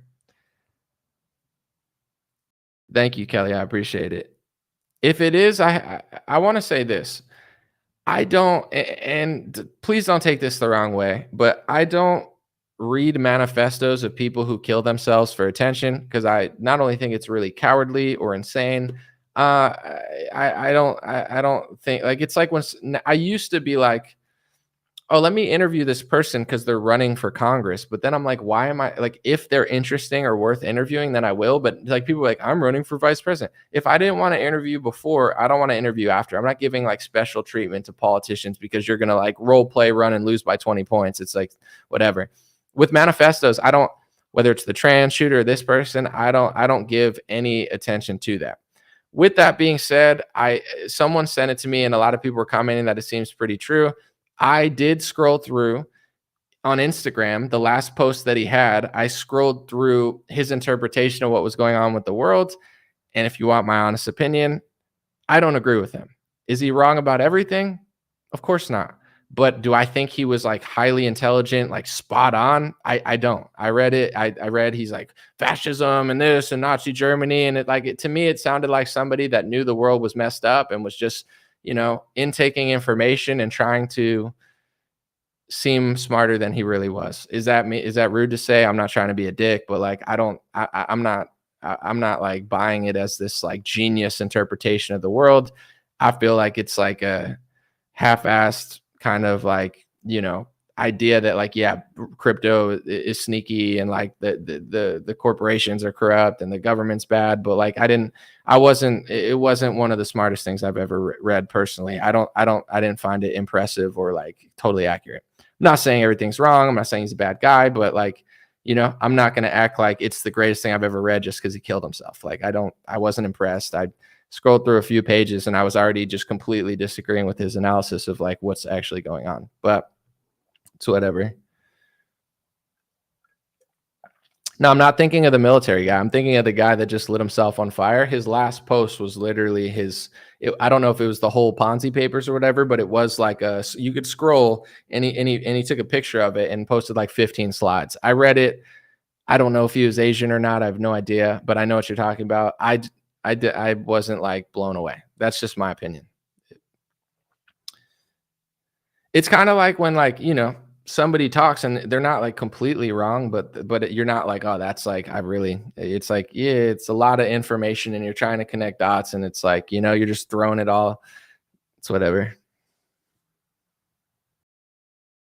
That's just my interpretation. If you liked it, but I don't like to give like attention to people that do that, especially in my view.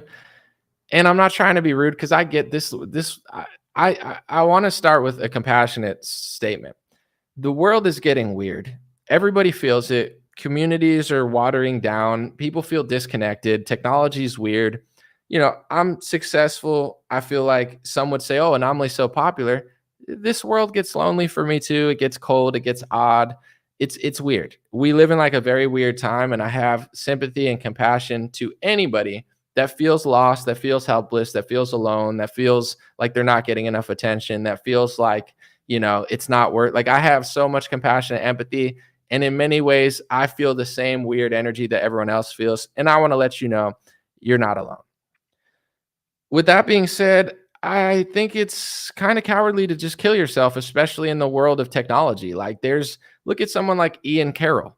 Like Ian Carroll makes very low, and I'm not knocking him. I find a lot of his work impressive. I haven't seen everything. I've only seen a few clips, but it's like he does very lo-fi, just like I do very lo-fi videos about stuff. And he's getting like hundreds of millions of views and he's getting even more attention. Like, he didn't have to kill himself to do that. He just made work that people wanted to see. It's not the easiest thing to do, but there's never been an easier time to go from nothing and get a lot of attention, especially with the social media algorithms and how you don't even need followers anymore to get viewed. They'll put you in the algorithm if it's good enough content. So it's like, you don't need to kill yourself to get people to read your paper when there's TikTok, Facebook, YouTube. Like, I know it's not necessarily super easy to get attention, but it's never been easier. It's definitely like way easier to get noticed now than it is 20, 30 years ago. I've seen people come from nothing and get 100 million views like it's nothing on TikTok and Instagram, and they've done it with like barely any budget, if a budget at all. So, if you want to spread your message, I think there's easier ways to do it, in my opinion. I need that marketing course. I do social media consulting now because I kind of just got so busy that I've done a few where I just directly work with people. But I was thinking about making a video soon called Followers Actually Don't Matter That Much Anymore. I'm going to give a little dreamrarebiz.com if you guys want to work with me. I have stuff there, DREAMRARBIZ.com. But this is the truth. Like, it's not bad to have followers. Obviously, like, followers on social media is a starting point and it is helpful. But like, I want to make a video because I have 1.6 million on Facebook. I have hundreds of thousands on YouTube, hundreds of thousands on Instagram, almost 500,000, I think, 400 something. And then on Twitter, I don't know, 280,000 or something. Like, I got millions of followers, right? It's good to have followers. It doesn't hurt. But the thing is, like, it doesn't actually matter that much anymore. Like, my Instagram, my friend has 100,000 followers too. And he's like, when I get like viral on Instagram, most of my views aren't coming from my followers. The algorithm on most social media pages, including Facebook now, I think they're all using similar algorithms. And they're not showing, like, I can't even get my followers to see it, but a lot of non-followers will see it in their feed. So I might make a YouTube or Facebook video if I have a few minutes free and tell people, like, followers actually don't matter that much anymore. Like, engagement matters, creating good content matters, and just putting it out there into the algorithm matters, because they're not, I see people all the time on social media that I don't even follow just because they've determined that I watch their, like, if you watch 2 YouTube channels, it doesn't even matter who you follow. They're going to keep just showing you their videos all the time. Anthony said, forget to mention a woman who is a longtime customer of mine recommended your channel. I told her I already follow you. Your message is really getting out there. Anthony, thank you so much. I appreciate that. Tell her that she's awesome too. Unless she sucks, then tell her she sucks. But if she's awesome, I appreciate it. I'm just kidding. Have a great night. Appreciate you. Yeah, I'm going to chill for a little bit. I got some energy. Someone said PBD got exposed on Piers Morgan yesterday. Was he even on Piers Morgan yesterday? I thought the Piers Morgan clip was old. Or did he go back on again? I do want to see it either way, though. But someone said anti-Semitic protests on campuses are tearing up colleges. We need more states to stop this with anti-hate speech laws. It's getting really bad. Are you joking or no? Here's another, like, side opinion that I know a lot of conservatives have. Like, college, like, why this is, sorry, I don't want to like get annoyed, but colleges were telling tens of millions of young kids. Remember when they told you, "Oh, get the vaccine because it's good for elderly people." What about 19-year-olds? There were hundreds of colleges around the world that were forcing kids to get vaccinated in order to get a college degree. The Supreme Court, including Amy Coney Barrett and Brett Kavanaugh, I believe they voted to let Maine vaccinate the students or kick them out of school. Brett Kavanaugh and Amy Coney Barrett. You guys like that one? Anyway, where are all the conservatives then? Where are all the Republicans? Where's the National Guard? Republicans hate you. They hate you. They, like, if you weren't there for hundreds of millions of 19 and 20-year-old kids, but you're there to stop a bunch of loser kids, sitting around, like that's the big scoop, not when hundreds of millions of them had to face vaccine mandates. I hate Republicans at this point, and Democrats, but it's like Republicans disgust me because they're controlled opposition. They act like they're your best friend and they can't stand you. They're all cowards, all of them. Who were the ones? I mean, like, DeSantis did a little bit, but like, who were really the ones out there being like, it's an abomination to make 50 million young kids get a vaccine in order to attend college. It's crazy that Trump's Supreme Court justices sided with the pharmaceutical industry. None of these people were there. F them.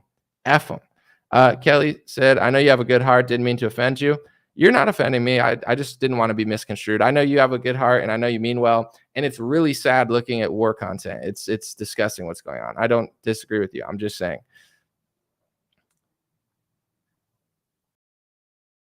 Someone said maybe it's something like this that made the founding fathers leave Europe and establish here. Yeah, where are we going to go? Is there like an island we could go to or no?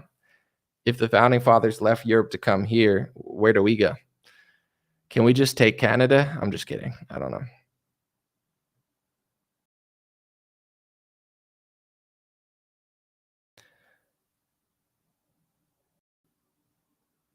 Someone said not bragging, my church stayed open.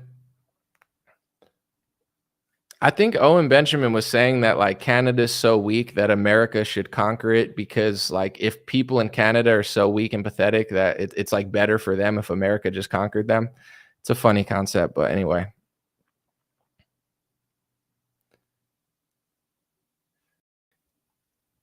People keep talking about PBD. Did he go on Piers Morgan again, or are you just like saying the one you saw? If he went on again, I do want to watch it. Let me see. Piers Morgan. Hopefully he'll let me on the show. I mean, I don't know. He called. Oh, yeah, it is. Let me see. No, Piers Morgan. No, I don't see a PBD one. I think you're talking about an old one. Let's see.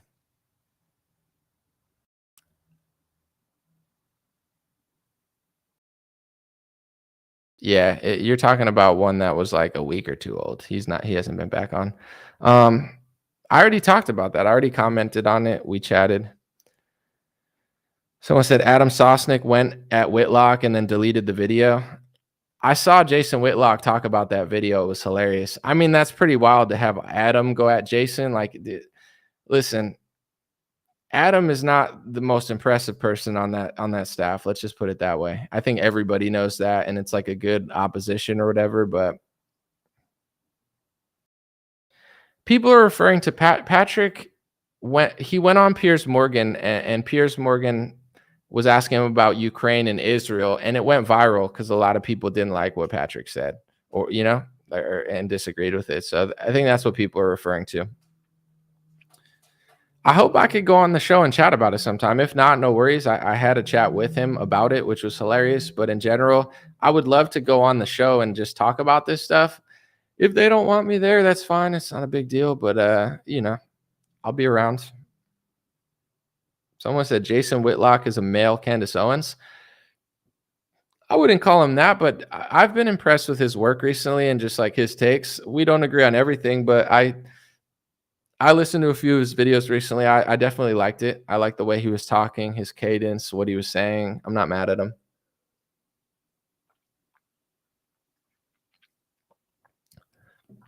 Someone said you and Whitlock are Christians who love Christ. Yeah, I'm not trying to act like the holiest person in media or anything, but I like listening to Jason. He's interesting when I want to. Sometimes I don't, but. Did I watch the fake moon landing Rogan podcast? No, I don't. Was there a moon landing guy on there, or like an astronaut? I did hear Max Holloway is on there. He's a fighter who just had a really great fight in the UFC. Max Holloway is such a likable guy. He's a Hawaiian UFC fighter. I'm listening to that one now because Max Holloway is one of the realest, most authentic people out there. So listening to him is really, he calls everyone brother too. He's like, oh, brother. Like he's so Hawaiian. I love it. What am I drinking? It's water, but it has like I don't know what it is, like electrolytes in it. So it's like lemon flavored electrolytes in water. Someone said Rogan used to debate against the moon landing. Now he's just a gatekeeper.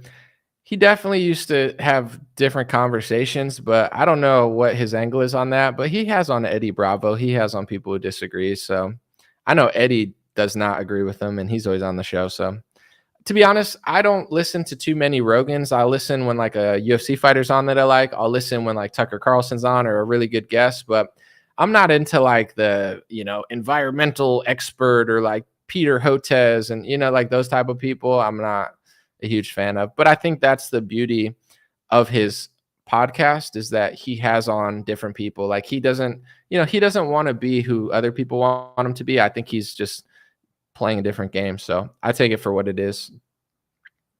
Someone said PBD is very grounded on his opinion of Iran. He knows, listen to him. Well, he's from Iran, so he definitely has an Iranian perspective of like someone who lived there. He's not uninformed of Iran at all. He lived there. So I haven't listened to his full stance on foreign policy. I did hear that clip of Piers Morgan go viral, but I'm not too concerned with it.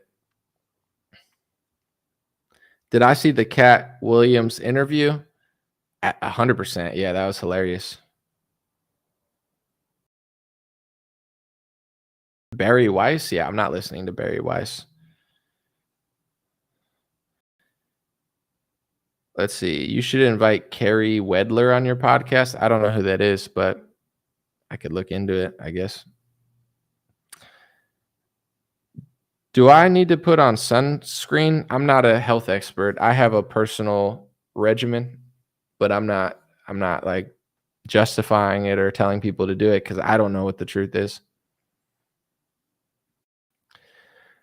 Do I know about Dr. Shiva? Yeah, I've interviewed him twice. He's been on my show two different times. So yeah, of course. She's the female version of you. She must be awesome. She must be charming. Good. No, I'm just kidding. She sounds incredible. I'll look into her. I'm just messing around. Someone said, I thought I'd listen to a few minutes of Riley Gaines on Rogan, but she's impressive. I didn't hear her on Rogan, but someone was telling me that she did really well on Joe Rogan. I forget who was telling me that, but yeah, she seems like a educated young woman. Can I give you a small loan of $1 million, Anomaly? Nah, we only do usury loans here. If you give, I could give you $1 million, but then you got to pay me back $20 million, and it's going to be, FDIC insured or something. I don't know what I'm talking about. I'm just messing around. Am I familiar with brother Riza Islam? Me and Riza Islam had a conversation at one point. I don't remember what year or when, but we did talk. So yeah, I know who brother Riza Islam is, and I spoke to him. I know he has a podcast. If you would like to tell him, I think it looked like, I don't know if you got Farrakhan in the profile picture, but you might be a Riza Islam follower, Nation of Islam. If you want to let Riza Islam know, I'd love to come on the show again and chat with him. We talked during COVID at some point because he was pretty heavy against the lockdowns, etc. Someone said Kat's interview was closer to the truth than you are at the moment. Did you have to do that? Did you have to act like? I mean, Cat Williams is his interview is more popular than mine. It's one of the biggest things of the world, but we're talking about different things. I wouldn't say it's more accurate. It's just he was talking about. I love Cat Williams. His insight on his industry was fascinating, but I don't think you need to like downplay what I'm saying here. It's a completely different category. Am I related to Dave Smith? No, but we do look like we could be brothers for sure. But no, we're not related. It's interesting though. We don't look exactly alike, but it's not completely out of the realm. Missed my Shiva interview. Yeah, it was one was in 2020 and one was like a year ago. I'm gonna keep this under 2 hours, so if maybe like 1:45, I'll hang out for 15 more minutes. You should talk to Trek Z again. It's a possibility for sure. Let's see. Iraq is ancient Mesopotamia, folks. Somebody said could be. Yeah, Trek has been on the show multiple times back in the day. It's just been a while. It's kind of tough too because during war, I mean, I'll say what I want, but like things get really odd during war. It's another reason that war sucks, besides just obviously war sucks and people are dying. It's like, as somebody that has a channel, like when Trump got in, they wanted to like geolocate you on Facebook to make sure you weren't in Russia, right? Which is ridiculous, but okay. And then when a war breaks out, Tucker going to Russia, I don't think people realize how ballsy that was. Like say what you want about Tucker, like that's a move that the regime did not want him to make. So, Treka is in Syria, or he's from Syria. So now that Israel is fighting Syria even harder and fighting like a bunch of countries around them, Iran, Palestine, I would still talk to Trek if I wanted to. It's just creepy, because it's like I feel like the stakes are just so much higher during war and people act insane, and it just really sucks. It's just like creepy as hell. Like it would be like if Tucker went to like Iran and had an interview with an Iranian person. Like 5 years ago, you could do that. That CNN used to do that. They literally would like send, what's his name, Mike Wallace, to interview Iran. But now they're trying to turn America into like a communist country. Like even the fake journalists back in the day, or Mike Wallace did have a lot of great interviews, to be honest. Like he probably was gatekeeping a little bit, but Mike Wallace, he had great interviews with Louis Farrakhan, great interviews with the Shah of Iran. Go watch his interview with Louis Farrakhan. They didn't just say Louis Farrakhan's an anti-Semite, don't listen to him. They talked to him for 30 minutes. They said that he was a really good like violin player. They said that he did hate white people, but like they questioned him and challenged him. Like, and I'm not saying he does hate white people. I'm just saying if you perceive it that way, knock yourself out. The point that I'm trying to make is that they used to interview everybody all the time. And that was like the First Amendment, like, oh, you can interview these people. Now they've blacklisted everybody. They blacklist entire countries. They blacklist the countries that they're bombing and fighting. They blacklist the leaders. They blacklist the opposition. They blacklist. It's like that's part of how they're making America crappier, is by basically not only not interviewing certain people. Like they would literally interview Saddam Hussein and what was the guy of Muammar Gaddafi. Now it's like if you even talk to Nick Fuentes or something, they try to ruin your life 1,000 times, even though Jeremy Boring of Daily Wire can mysteriously talk to him and everybody's fine with that. But it's like that's what they do in this country right now. Like if you did an interview with Louis Farrakhan or God forbid a foreign leader, could you imagine what they would try to do as far as just like constant harassment and who knows what else. But it's like, this is not the same country it was 20, 30 years ago. You used to be able to conduct an interview. Now associating with a certain person, and like, it's crazy.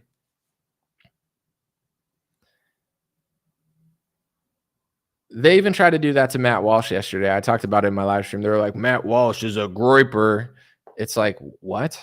Because he said something? It's so stupid. Someone said, Anomaly, maybe Dave Smith can get you on Rogan. That would be great. I have a lot of friends that know Rogan. I literally hung out with Rogan for 30 or 40 minutes last year backstage at his Austin place. Like I got friends that know people. I'm just not desperate for, my situation with other people was different. It was a little more personal. But with Joe, if he wants to have me on, he knows where to find me. He follows me on Instagram. We've met in person. We have mutual friends. I'm not the type to go to someone to like beg that they have me on. If he wants to have me on and he's inspired to have me on, then he could have me on. If not, that's okay. But it's got to come from him, probably like wanting to. There'll be a time where it'll make sense. If not, then it's whatever.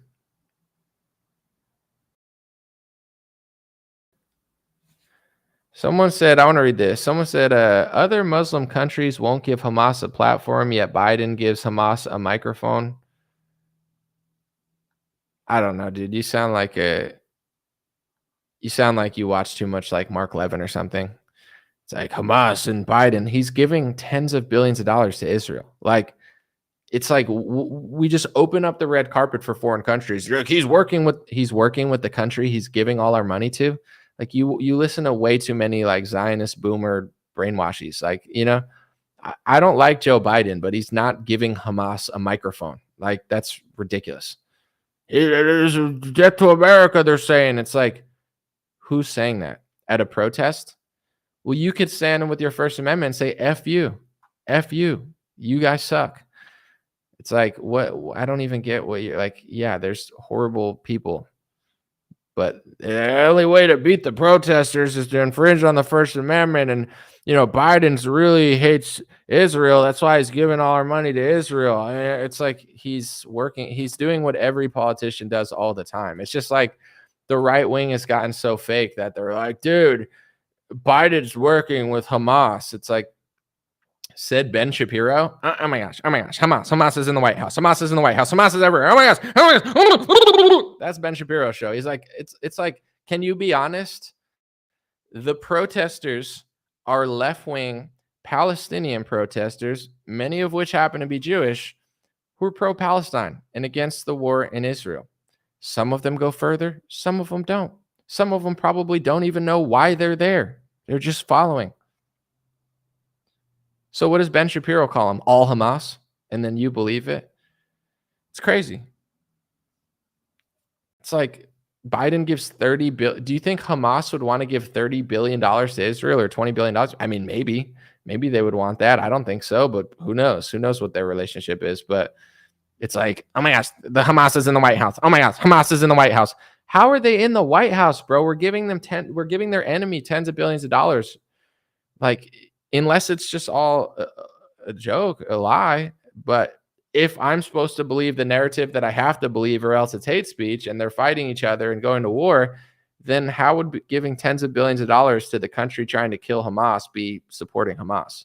Like, it's the dumbest thing ever. It's like crazy what Republican media is doing to people. It's like embarrassing. But I understand why, because when you listen to some other people, tr- yeah, dude, Shapiro, he starts every video. He'll be like, oh my gosh, they're all Hamas. Everybody's Hamas. Oh my gosh, oh my gosh, oh my gosh. What do they want to do with Hamas? If they call everybody that, what do you think they want to do with them? It's a little crazy, no? It's ridiculous. Anyway, someone said they always accuse you of what they're doing. It's a trend that you notice with certain people and certain individuals like Ben Shapiro and individuals like Andrew Klavan, who will advocate blowing a map of 70 or 80 million people off the map, but then say that you simply disagreeing with him doing that is hate speech. It's like, okay, psychopath. I was on Klavan's show. As soon as I saw that tweet, it was like 5 years ago. I was like, this dude is a legitimate psychopath. And I never even thought about I would talk to him or debate him, but I was like, dang, that guy's crazy. I had no stance on Israel, Palestine. If anything, I was probably like more on the Israel side, just naturally seeing left wingers and all that stuff. And I saw him tweet that, and it's like, dude, I have no emotional connection to Iran, but I've met people that are like, yeah, Tehran's awesome, and you don't have to say Tehran's awesome, but it's like, dude, Iran is a country with 80 billion people, and they're not all bad. Most people have no say in their government whatsoever, just like we don't really have a say. And you're advocating to just kill them? That's why their side is so psycho now, because it's like I didn't have to wait until 2024 to figure out who these people are. As soon as he advocates blowing up a country of 80 million people, I'm like, oh, that's a psychopath. That was like 2018 Andrew Klavan did that. Yeah, 80 million. I'm sorry if I said the wrong word.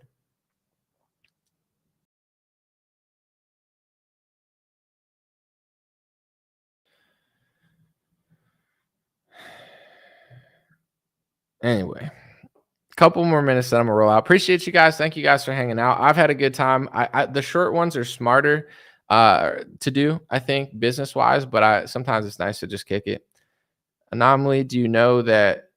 Yeah, I've heard the Israel and Hamas narrative. I think there's an article about it. Let me look real quick. Hold on, because I don't want to push any conspiracy theory, as they say.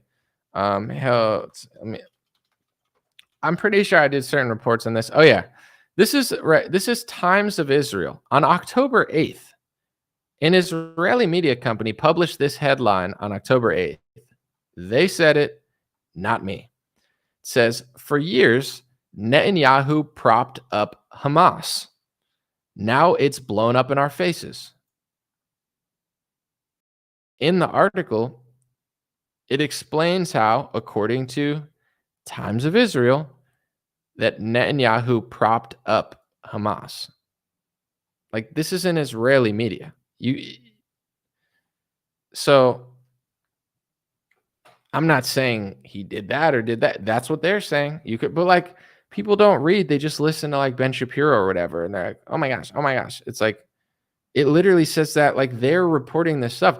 To be honest, I mean, I don't agree with everything they're saying, but it's like Israeli media is probably more critical, is more curious of the Israel government than Republicans are. Dude, Republicans are drooling.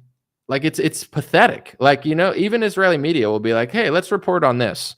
And Republicans will be like, take my money. They're freaking pathetic men. I look at Republican men and I'm just like, you guys are pathetic. Not just pathetic Americans, pathetic men. The own country that has everything on the line. Israel's trying to survive. They have everything on the line. And they're doing more honest journalism than most Zionist Republican media. Republican media, take my money, take my country. It's they're like, no one. Probably Netanyahu looks at them and he's like, you guys are so pathetic. You know what I'm saying? Of course he's gonna boss them up. Netanyahu's a really strong man. He probably looks at these guys and he's like, you guys are really pathetic. It's of course he's gonna do what he needs to do. It's his country. He's doing what he wants to do. American politicians, they're like rolling out the red carpet. Like at times of Israel Haaretz, they'll do like some real journalism and be like, well, technically he did, prop him up. Technically, this did happen. We probably should have done this. How in the world did this happen? How did we allow this to happen? We stopped like they'll be like reporting on it, and Republicans are like, no, give them money, give them everything, and then say it's hate speech to say that we're doing it. It's like, but it's our fault. And I'm saying this not just to play the fence. I truly mean it. Don't blame Israel. Don't blame Netanyahu. Don't blame ethnic or religious Jewish people. Blame yourself for looking up to these Republicans. Blame yourself. Blame your leaders. Blame the people that are telling you that this is awesome and you need to be this way. It's like no one respects you because you don't respect yourself. No one should respect you. The Republicans deserve no respect. Trump. Like, you don't even realize he's passing these laws. It's like they don't need to respect you. Trump doesn't. I was talking to someone the other day and they're like, Trump really should do this or he needs to do this. He actually doesn't, though. He actually doesn't need to do any of those things. Like, he would have to do these things if his supporters had a spine or a soul, or the men in the Republican Party were real men, but they're not. So Trump actually doesn't have to do anything. He could poop in his hand and say, screw you, beta male, and smear it in a man's face. And he'd be like, oh my God, I just got my Trump mud mask. Is this good for my skin? Should I sell this? Like, that's how pathetic all these men are. So he doesn't have to do anything. Trump has to do this. For who?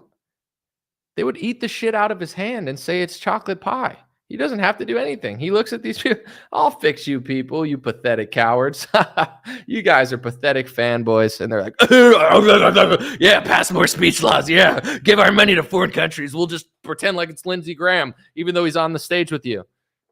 It's like, Trump's like, these freaking losers. You think that Israel's government doesn't think that about Americans? Of course they do.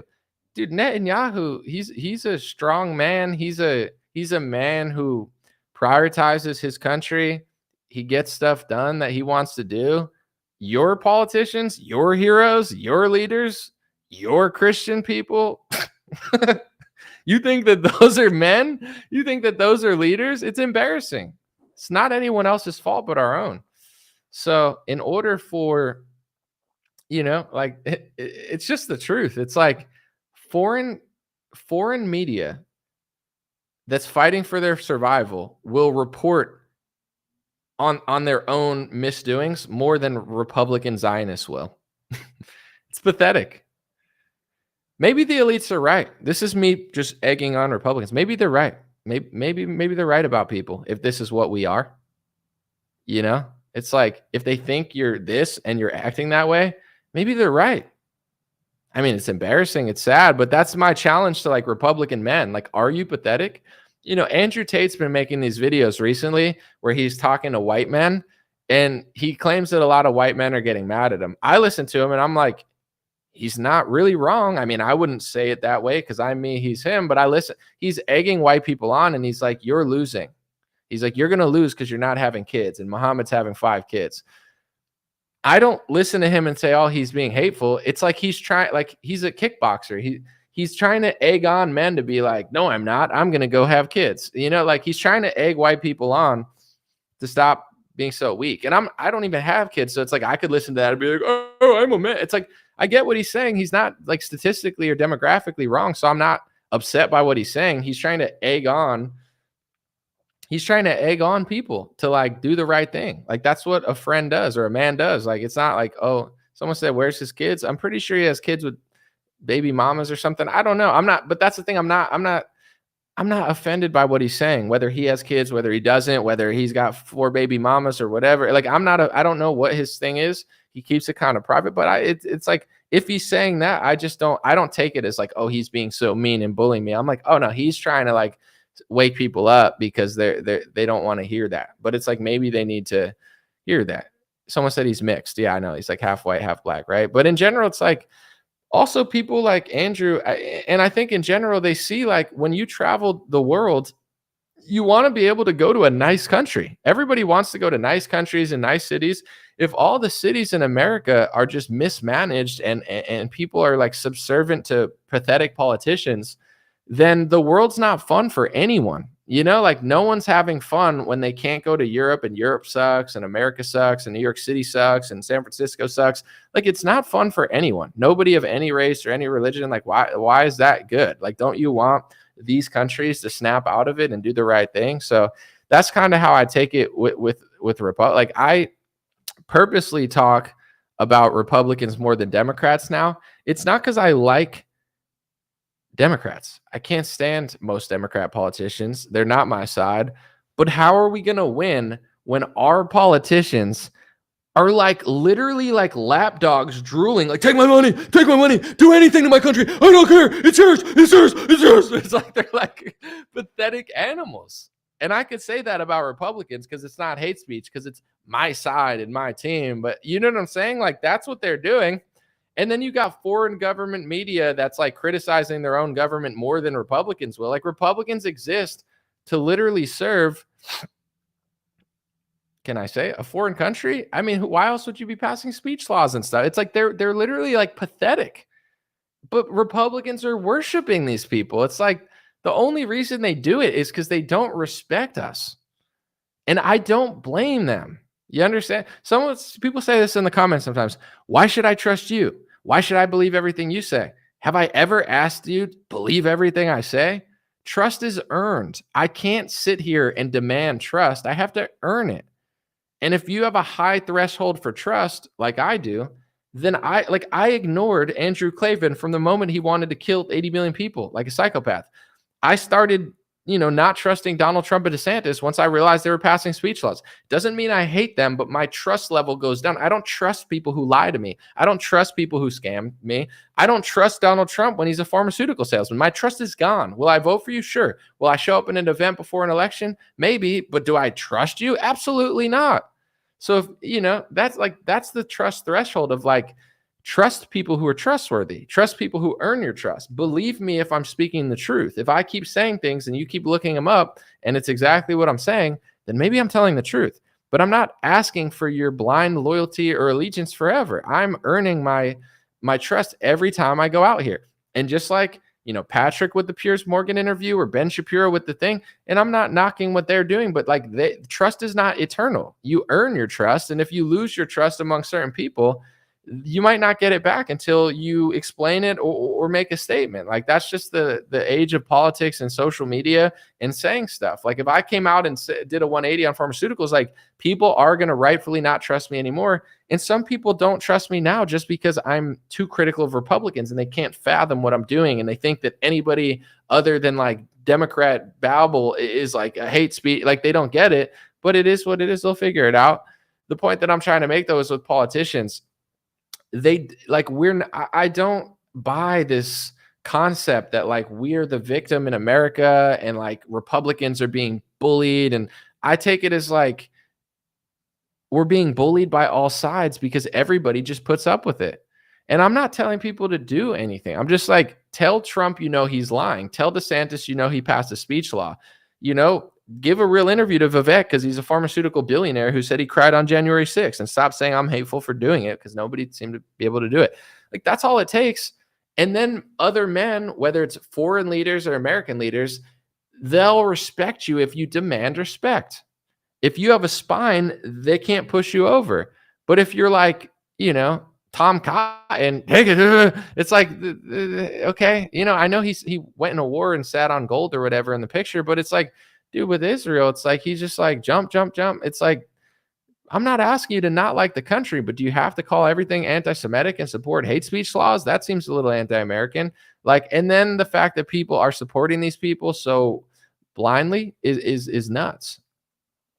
Vlad said, thank you. Appreciate your piercing through the lies of politics. Thank you, Vlad. I appreciate you. Not even going to try your last name because everyone makes fun of me when I try any foreign thing, French, Russian, anything. I suck. And then people are like, oh, you didn't say croissant right. I'm not French. I'm an ignorant American. I don't pronounce everything right all the time. Blue Sky said, thank you for your bravery and shining light in the dark. Thank you for being here and giving us intelligent people hope. Appreciate you. Someone said Vivek disappeared. Well, he was running under the guise that he was going to be president. And as soon as that disappeared, people stopped wanting to give him interviews. People stopped wanting to do this. He'll still be there, but it's like, can I be honest? He seems like a nice guy. We'd probably get along. I challenged him to tennis. And if he could beat me, I'll pretend like he's awesome. I'd love to play him in tennis. But like, to me, the first time I heard him, he reminded me of like a smoother Ben Shapiro that was a little more ethical, or at least not having such a heavy bias in his narrative. Like Ben is good at tricking you until it comes to one group, and then he's just way too emotional, way too biased to even be that sneaky anymore. But with Vivek, it's like my first interpretation months before I knew everything about him, people kept telling me, listen to him, listen to him, listen to him. And just the way he talked, it just reminded me of like just like a car salesman. Like when you're like, hey, come on here, buddy. Hey, buddy, come down here. We get the best interest rate. But it's like they're your best friend. Buy the car, put the end of your bet. You know what I'm saying? Like it's like people who need to be on your side. Like they've mastered the art of pretending like they're awesome because they want to sell a car, or like a real estate agent. Like, hey, buddy, I got the right house for you, man. Oh, this house is gonna be great, buddy. Like, they're master social manipulators. And I have friends that are real estate agents and car salesmen. I'm not saying they're bad people, but they know what they're doing. When they're in the zone, the best ones know how to seem authentic in order to make a sale. Their whole sales pitch depends on it. There's entire MLM companies where that's like their entire business model is like recruiting people, pretending to be friends, and then like bringing them to a house with like fold up chairs so they could sell you on some lifestyle of MLM. Like it's entire industries. Like that's Vivek's whole vibe. Like from the very beginning, before I knew anything, like it's like, hey buddy, I'm one of you. And so I go like naturally, I'm like, okay, he sounds like a car salesman. Who is he? Because I've been in politics since 2016 now. If someone just pops up out of nowhere, like Candace Owens came, but like I listened to her, I talked to her, I saw her videos, and over time, someone earns your trust, but you don't like immediately like, oh, I agree with everything they say. Like Vivek came out of nowhere, and to me, if you weren't a huge voice during the lockdown, then I don't really consider you a good leader at all, because that was the, like pivotal moment for America, for our liberty, for our economy. Like people that got that wrong, people like Scott Adams and Jordan Peterson, I think they're stupid. I don't think they're smart. Like Scott Adams thinks he's a magician. He's a good cartoonist. He's like, I'm a magician. I'm playing mind tricks, bro. You're just convincing people that don't love themselves that you're so much smarter than them when you're not that smart. And then like Jordan Peterson, he okay, you studied Nietzsche in school. Wow, you can repeat things that other people have said. Like, it doesn't make you smart. But anyway, it's like, I didn't know who Vivek was. So my first instinct was not to say, oh, look at this guy who's speaking like a car salesman. I trust him. He's definitely on my side. I'm like, who is he? And I'm not saying like I care, but it's like, he's a businessman. Okay, what type of business did he come from? Doesn't mean like I came from hip hop. It doesn't mean you can't trust me, but I'm just like, let me do. Oh, he's a pharmaceutical billionaire. He's a pharmacist. Oh, he's got interviews with Jim Cramer hyping up this company. What company is this? Oh, it had the largest biotech IPO, premiere in history. Wow, that's incredible. What happened to the stock? Oh, it lost almost all its value after he went around. Like it's like laughable. It's like laughable that. And then I say, you're just a hater. I don't know what your process. Oh, the car salesman loves me. And the pharmaceutical salesman, he's my best friend. He's my best friend. I'm like, that's not who I am. I'm just like, let me look into it. I'm like, oh, that's crazy. He's a pharmaceutical billionaire who had some company that had the largest biotech IPO in modern history that crashed into the ground because it was like a, repackaged, repurchased drug from GlaxoSmithKline or something. It's just like, and then I talk about it and people are like, oh, you're just so hateful. I'm like, no wonder the elites think you're cattle, because you're just like chewing on grass. You're like, oh, you're just so hateful. I'm like, maybe they're not wrong. Maybe you are. I think you're a human being. I don't want to dehumanize me, but like when you act like cattle, it's hard to like stop acting that way. Like if you want respect as a man, stop acting like an embarrassing Taylor Swift fan at a concert that's like crying when they hear someone they never even knew 5 weeks ago. So then it's like, all of it from there, it's like, oh, he's saying this, he's saying that. It's like, yeah, he's really good at saying everything that everyone wants to hear all the time. So I believe I invented the name conservative chat GPT, and then DC Drano copied me. That's fine. And then, what's his name? The obese guy that I have to pretend like it's not to follow the hate speech policies on this website. What's his name? Oh, Chris Christie. No, I literally couldn't think of his name. I wasn't doing that as a bit. He said it in a debate. I don't know if he saw my video or he saw DC Drano who saw me, but either way, it's like, I think it's a great nickname though, because ChatGPT, what is ChatGPT? I'm not just being hateful. I'm being hilarious with deep meaning. Someone said that's a great cow impression. It's because I'm cattle too. I'm a tax cattle. The reason I could do a good cattle impression because I'm a cow. Moo, take my money to fund foreign wars and say I'm hateful for being an American. Moo, I'm a cow just like everyone else. But anyway, fast forward. ChatGPT is not a god. It's not a genius. It's not smarter than you, which it might be, but at this point. But ChatGPT is a compilation of all the other things humans have done. And it's mimicking a human. It's not a human. It's not a god. It's sucking up all the information and being a chameleon. That's what ChatGPT is. Conservative ChatGPT. Is that not kind of what Vivek was? He sounds like everybody, whatever. He's like a compilation of what everybody wants to hear. You know what I'm saying? He's a compilation of the spirit. So then I'm like, all right, like how long has he been this way? Everyone can change because it's like, that's fine. I'm not saying you can't change. Maybe you woke up during COVID. But then I found he wrote a book calling, Trump a sore loser and saying that like he's just like Stacey Abrams and election fraud. Like, and then he said he cried on January 6th. He went on the news and was like, I cried when I heard. And I'm like, he cried on January 6th? He thinks Trump's a sore loser than Stacey Abrams. These things weren't 5 years ago or 15 years ago. These things, like in some cases when I was talking about it, these things were like 8 months ago. Like the book was not written in 2016. Like he's a unhinged Kerry Lake Trump type supporter that liked Hillary Clinton. These things were written in the last 2-3 years. When I first started talking about it, it wasn't even a year old. It's like he's on the campaign trail, ultra magging out, and then the book he wrote about Trump being a sore loser like Stacey Abrams was less than a year old. It's just ridiculous. I don't know. It's so people are like, where did he go now? I don't know. People don't need to hear a rehashed ChatGPT reuse talking points of everything. Like once that luster of being a politician goes away, nobody cares anymore. I've seen, and this is what I'm saying. I mean, I like debating and whatever, but I've seen in California, you have politicians that they could win elections, but others can't. Like they're running for governor, but they couldn't win governor. I'm running against Gavin Newsom, but they're going to get 1% of the vote. Why are they running? To raise awareness? Sure. But what you don't understand is like, if you don't have an audience, right? Like say you're a billionaire, but nobody cares about you that much, but you want people to care about you. How do you get attention? If you run for office, now women are throwing themselves at you. Oh my gosh, you're going to save California. Thank you so much. You're doing speeches in front of 50, 60 people when literally you couldn't even get 3 people in your own life to like you. Oh my gosh, this is who's going to save California. Anomaly, did you hear about this guy? He's going to save California. He's saving California. Oh my gosh, thank you for saving California. Now it's hundreds. Now he's got a social media following. Now he's on the news, just walking around wearing a suit. And I'm like, they're like, are you going to vote for him? I'm like, the guy, he's going to get less than 1% of the vote. I'm not talking about Vivek here. I'm just talking about other people. He's going to get less than 1% of the vote. There's no way he's going to win. It's just like, I'm just doing the data. I'm like, he's not even going to get 2% of the vote. Oh, you just hate him. And then what happens? He runs. He gets less than 1% of the vote. He disappears into obscurity and nobody ever thinks about that person again. So what's going to happen the next election cycle? That person's going to run again. Why? Because that was the best time of their life. They got women throwing themselves at them. Half of them probably cheating on their wives and so, oh my gosh, I'm popular. Oh my gosh, people love me in Washington.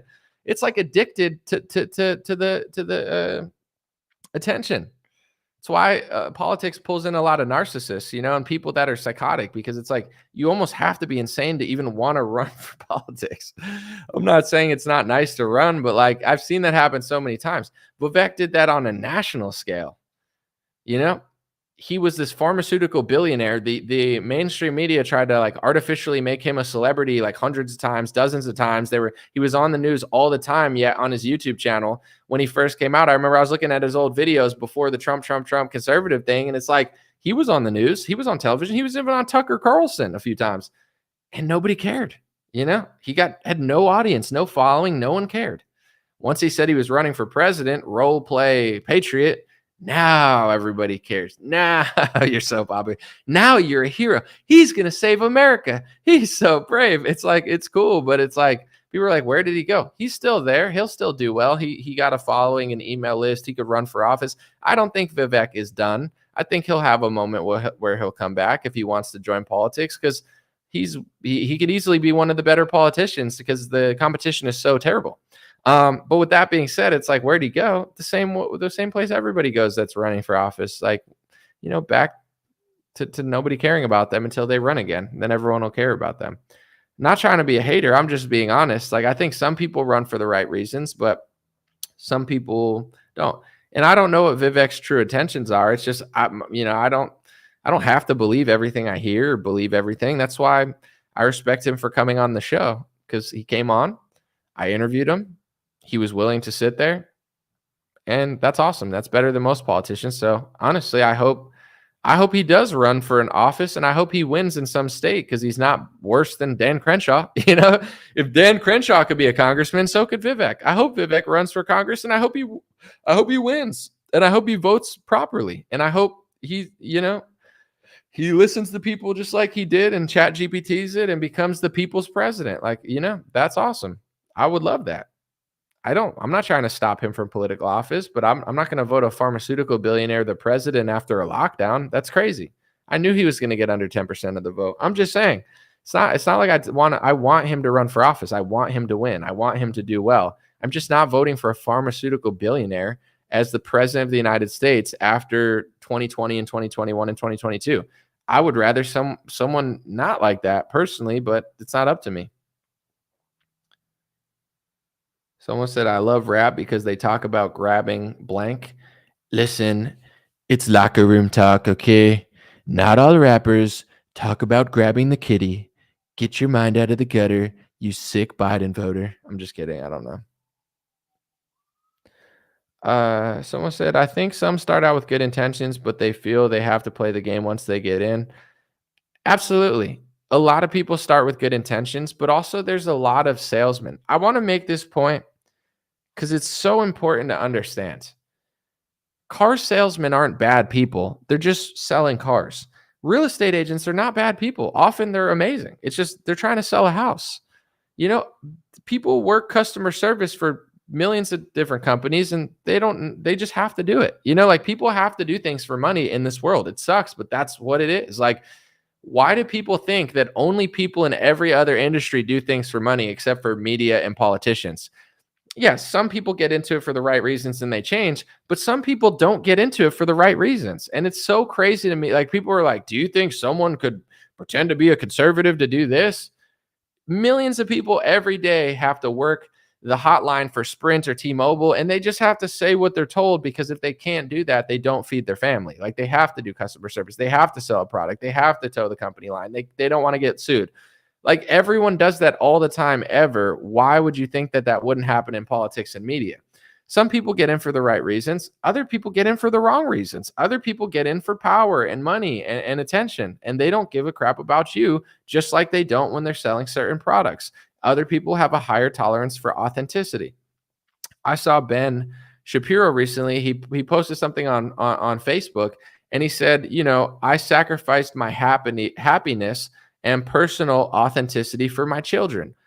And I don't know, because I don't have kids, but it's like, do you sacrifice your maybe your happiness? But I've talked to some parents. They said, my kids have made me happier than I've ever been. Others say, don't have kids, I'm not happy anymore. Some people say, kids have made me more authentic. I'm personally more authentic than I've ever been. I've never heard you have to sacrifice your personal authenticness for kids. I don't think that's true, but I can't really speak on it because I don't have kids. But to those who are parents in the comments, do you sacrifice your happiness and personal authenticity, in quotes? Maybe. But that's what some people think about media too. They're like, I'm going to sacrifice my personal authenticness to get into media.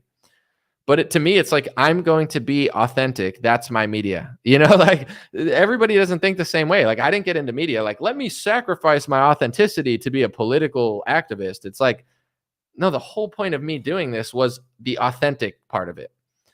But in media, some people are like, I want to feed my family. I'm going to sacrifice authenticity for a narrative. If you sacrifice your authenticity for a narrative, are you not just a propagandist? Are you not just a phony? That's why whether it's Israel or Palestine, people get mad on both sides. Obviously people on the Israel side will think I'm thinking things that I'm not, but on the Palestine side, why aren't you reporting this? Why aren't you reporting that? I'm trying to do a good job. I'm not trying to be biased on either side, and I'm not trying to be inaccurate. I think I should be able to make my point without being fake. If I have to lie or stretch the truth or exaggerate in order to make a point, then maybe I don't have a point, and maybe my point's not valid. And that's why people trust me, because I don't do that. But in general, it's like I don't. There are so many people in media that are sacrificing their personal authenticity in order to make money. And I don't necessarily blame them. I mean, I don't do it, but it's like, I don't know. I took a huge risk with my life. Most people are not willing to do that, and it doesn't always pay off. So I understand, like, most people are not trying to gamble with their life. I dropped out of college. I pursued hip hop music. I moved to a city when I was 23 with no car, no money, and nothing to live with people that I didn't even know that well, because I was like, had a music situation. I was like, I'll sleep on the couch for a little bit and do this and record at the studio. Most people don't want to do that. And then I was broke for 7-8 years, never missed rent though, always worked, always had a job, always was disciplined, always made sure I took care of business because I want to go home. And then I went into this with, I saved up enough money to not have to work for a couple months. And I was like, let me pour my energy into politics. And that's the crazy thing about how I got into it. Not everyone got into it this way. Like someone like a Tucker Carlson, like, this is my job. With me, I want to say I saved up like $10,000, right? And my rent was like $1,000 a month. So I said, and I barely spent anything. I didn't have a car. I didn't even take Ubers anywhere. Like, I walked everywhere. I was broke. I was spending very little money. I ate the cheapest food I could find. I said, $10,000 I saved up, I could quit work and probably get 5 or 6 months off of just doing this with barely any money. And I just wanted to pour myself into politics during the 2016 election. I'm grateful that I felt that way, because I don't even know why. It wasn't smart. It wasn't good for business. I was literally just running my bank account dry and then going to look for another job. But I spent 6 months doing this with no idea what I was doing, not even thinking I was going to make money, not even knowing that you could make money. I can't even explain it, but I was like, I want to do this. I'm so passionate about it. And then my money, thank you for the super chat, Black Pythagoras. I appreciate you. And then the money went dry. And I was like, all right, I got to go get a job. But I did the job and did what I did. And I did 2 jobs or 3 jobs and did what I was doing. And I did what I was doing. It wasn't paying. I was just passionate about it. And then at one point, I don't know if it was YouTube. I don't know if it was people donating like on a Patreon or donor box. I think it was donor box before YouTube or Facebook paid me, because there was no Facebook money. Instagram never paid you. They still don't pay me. But it's just like, there was no money. But then at a certain point, I was like, hey, if you guys like my journalism, here's a link to. And then at a certain point, people donated so much that I didn't have to work. And what I did then is I kept working, because I didn't want to ever have to do that again. So I had 2-3 jobs. I had the donor box or whatever, or the Patreon, and I was making 4 streams of income. And then as soon as my job stopped, or they fired me, I think, because I wasn't showing up as much, or I was, they thought I was slacking off. Then I was like, all right, now I can 100% do what I'm doing. And not only do I have income with the donations, but also I've saved up a little bit so I don't have to like rush around. And from that, I don't remember when that was, maybe 2018, 2019. I haven't had to do a job besides this since then. It's been 6 or 5 years. So I started a successful business by a mistake without even trying to be a business owner, just because I wanted to do this. So it's like, that's how I got into it. And then from that point on, people liked my content and people wanted to donate because I was being honest. So that's my business. But with other stuff, and some people think my business was just supporting Trump. So when I called him out for the pharmaceutical stuff, they got mad at me, but I just never cared. I was like, whatever, I'll lose money. Other businesses, they're studying what gets the most views. I'm not saying that's a bad concept for a business, but it's like, for me, do I want to get a lot of views? Who wants to get no views? That doesn't make sense. Of course, I want to get some views. I don't want to talk to myself. But at the same time, is it my number one goal? It's not. And that's where I differ from a lot of different businesses. If I talk about this and it doesn't get a lot of views, I'm done with it. I'm not going to try to repackage it. I'm not going to try to do it this way. We're done. That's not my business. I'll take a financial loss for 2 years, and I'm able to do this because I don't have a bunch of staff. I understand it would be a lot more difficult if I had a staff or a stock or something. You got to do fiduciary duties. But with this business, it's like I'm thinking long term. I think this will grow my business in the long term. But if it doesn't, I don't know. If there's a fork in the road and it's like make millions of dollars and lie or sacrifice authenticity, or make way less and have it, I'm going the path of making less and having it. But there's not a lot of people like this in Congress. I always say I think Thomas Massey's like the only person like that. I like the only one. I don't trust any of these other people personally, but in general, it's like most people in media, their act is to pretend like they're doing what I'm doing. They're like chameleons. They're like, I'm authentic. I believe in the truth, but they're really just running a business. So when the truth and money goes in a separate way, they go with the money, I go with the truth. And then they try to make me look bad because I'm not doing what they're doing, but they know that they're doing it and I know that they're doing it. So a lot of people, honestly, they don't really say much because they know they're not going to win that battle. So they just keep to themselves and make a lot of views and make a lot of money. But in general, it's like their job is to pretend like they're doing that. My job is to actually do it. There's a difference. And I truly believe if I wanted to play a different game, I could add a couple zeros to my bank account, at least one, potentially two, because there's a lot of money in politics. If I didn't care about anything, we just gave $30 billion to one country and $60 billion to another country. Do you think there's no money to be made in a country that we're funneling money to? I don't know because I don't explore in those areas, but I would guess if we're giving 60 billion to one country, 20 billion to another country, there's probably money to go around to get people on your side. Probably a lot because foreign aid is a huge business. So it's like, you don't think, especially with my audience, with millions of followers, with one of the more engaged Twitter and Instagram pages, that someone wouldn't pay me a lot of money to push a certain narrative about Ukraine or Russia or Israel or Palestine. I bet they would. But I don't give a shit. I don't know.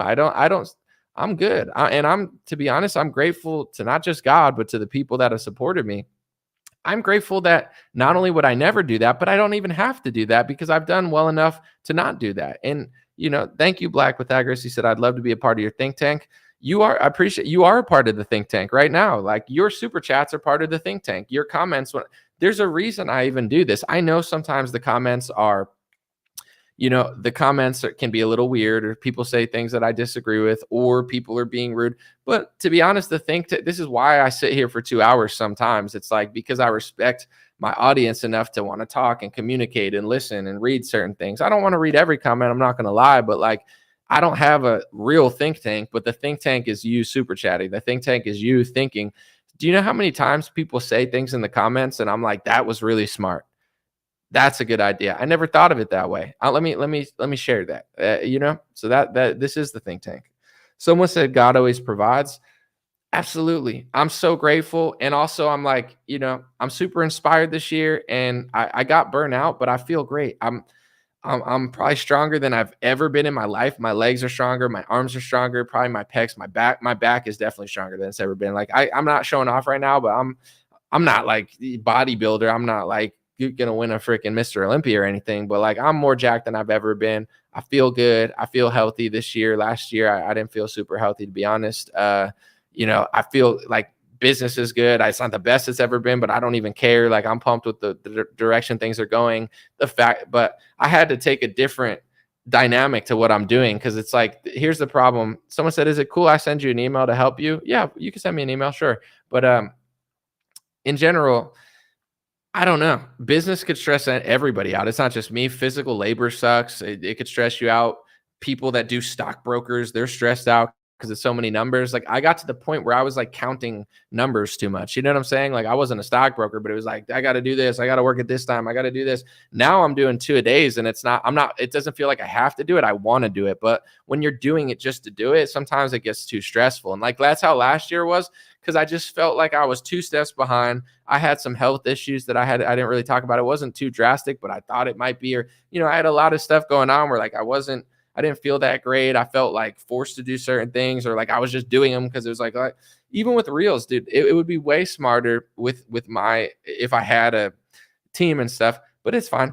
It would be smarter to do reels all time. Every Instagram reel I make gets hundreds of thousands of views. I barely do them. I did one with G. Edward Griffin and, showing old clips of him talking about how they called everybody fascist and anti-Semitic about this and that. It got 3 million views, thousands of comments. Like, Instagram doesn't pay you directly, but it's just like, it's one of my biggest audiences, and I've just kind of let it sit there for a while. It's not smart business wise, but I'm like, I can't break my back and do all this like, if I'm going to put my all into my YouTube and Facebook and podcast, then I can't do an Instagram reel every day. But last year I was like, let me do a reel, let me do a reel, let me do a reel.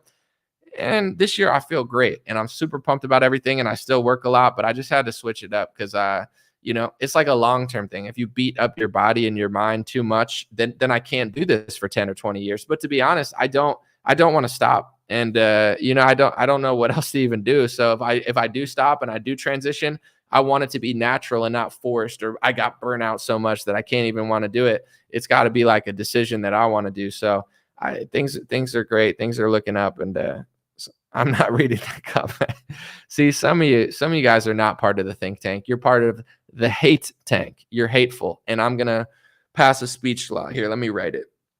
Anybody that says anything that's past my Overton window is hateful. And I know that they're not being funny because comedy doesn't exist. And I know that they're being hateful from the bottom of their hearts. And we are going to eliminate hate by passing speech laws.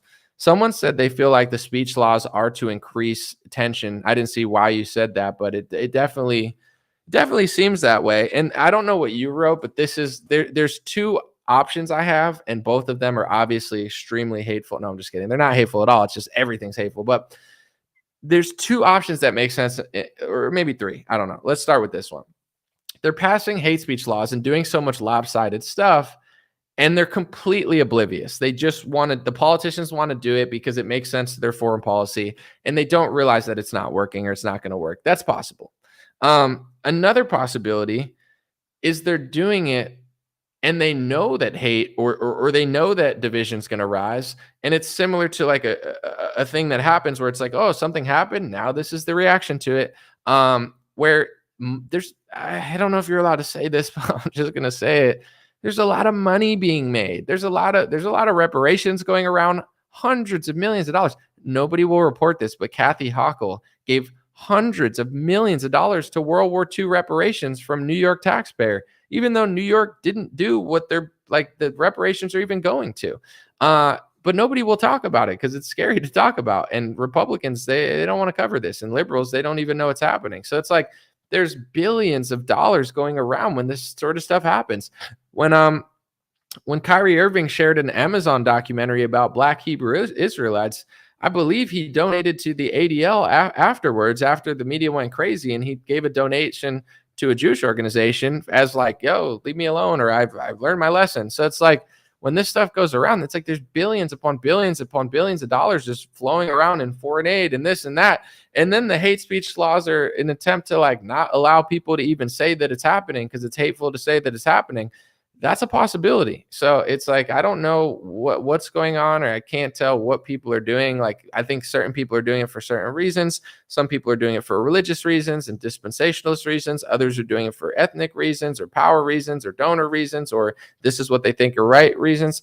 But it's like, there's a possibility that they have no idea that people don't like this. And then there's a possibility that they just don't care because it's profitable, or they'll get away with it either way. Jacqueline said, Anomaly, what's your opinion on the Noahide laws? Why are you going to say something super edgy and just do a $2 super chat?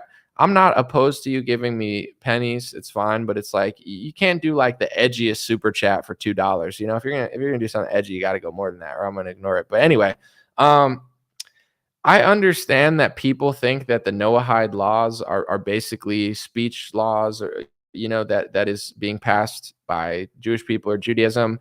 I don't know. I don't know exactly all about it. And I'm not saying it like I'm trying to, I just don't know enough about it. So I speak about what I know. So I've heard that the anti-Semitism hate speech laws are the Noahide laws, but I haven't looked into it enough to even know exactly like where that comes from or why people think that. So I just speak on what I know, So it's like, I'm not going to call these laws that I'm calling them what they are in American society. I'm not giving them a nickname or branding them based on something that's written somewhere else. I'm not saying that you can or you shouldn't. I don't know. It's just like, for me, when I see these laws being passed in Texas and Georgia, is there a name for it historically, or an agenda or something that's going on? It's a possibility, but I don't want to say that and be wrong because I don't know confidently enough to speak in that way. So I just call them what they are. I don't speak in like possibilities. It's like, no, this is what the law says. This is what the law is. This is on the State Department. Whether you call it anti-Semitism laws or hate speech laws or those laws, to me they are what they are. But I don't shame people who talk about it. I just don't know enough to make that statement like I really know that that's what they're called or that's what they're doing. Because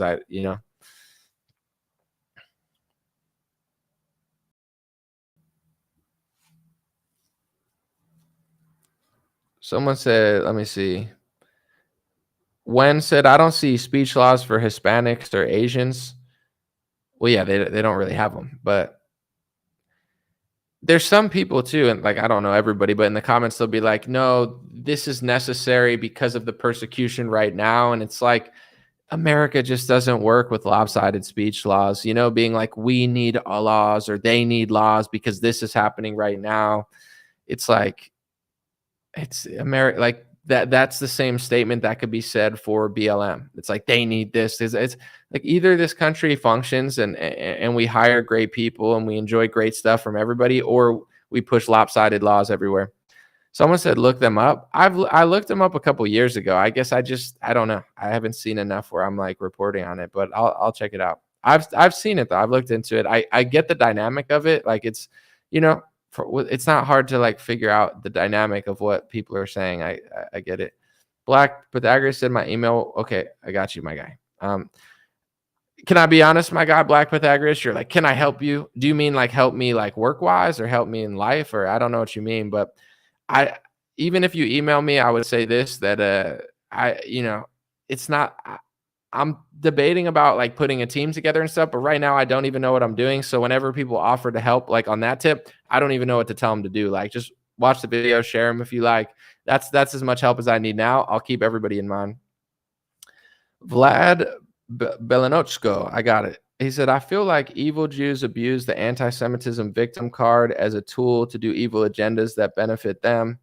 Well, I mean, I don't know if you're allowed to say that there's evil in that ethnicity because you're obviously allowed to say there's evil in every other ethnicity, but to say it in this one is like definitely hate speech. But yeah, I mean, in general, I think it's similar to like BLM. Like, I don't think the greatest Black people are behind that organization. I think it's a subversive organization to basically use the race as a front to push politics and another agenda.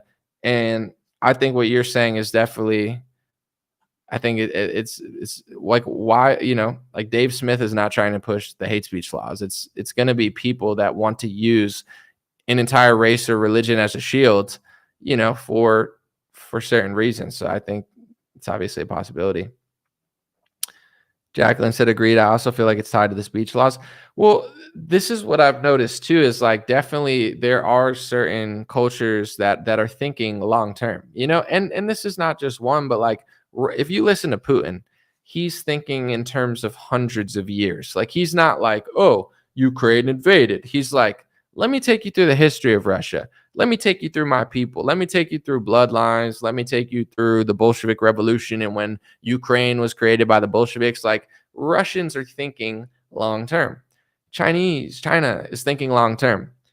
Israel, a lot of Jewish people, not all, but some, they're thinking in terms of thousands of years. When you listen to the rabbi talk to Candace, thousands of years, it's not like, oh, I just thought anti-Semitism in the 1900s. No, they're thinking thousands of years ago, to the time of Jesus, to the time of his disciples.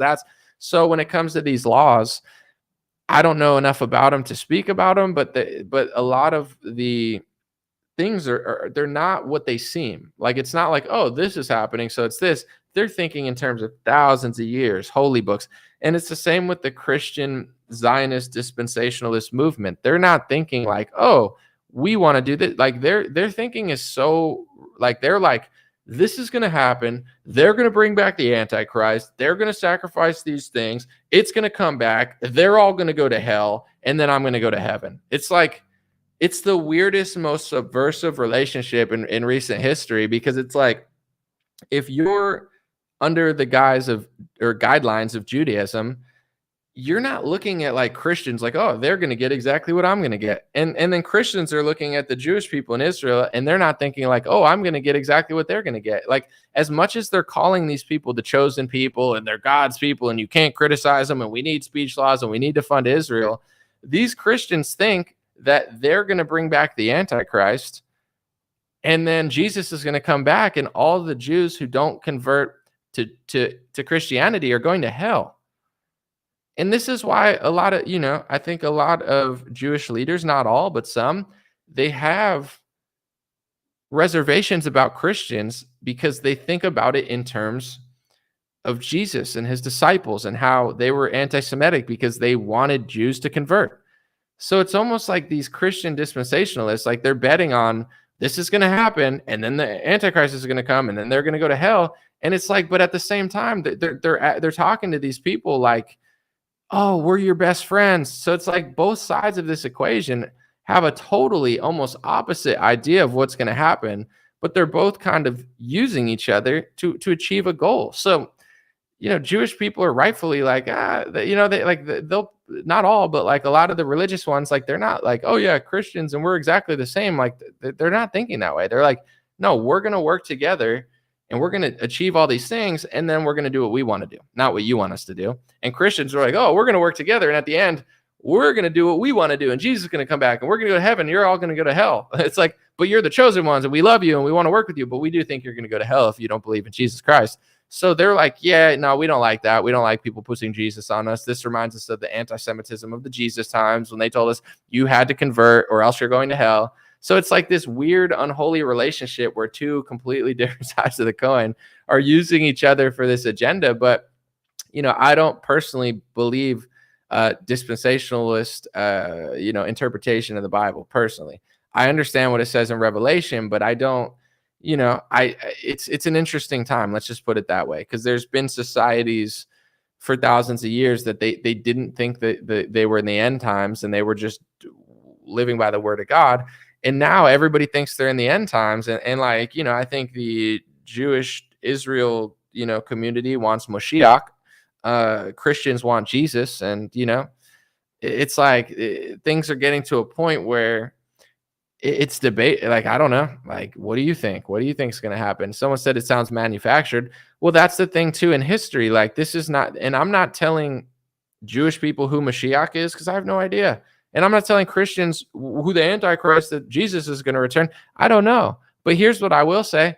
There have been Moshiachs in the past who said they were that aren't. There have been false prophets in the past. There have been people who said this and pastors who said the end time was going to come. So I personally don't live my life trying to manufacture it. I think that's insane. But, that's what dispensationalists are doing. And I'm not that type of Christian personally.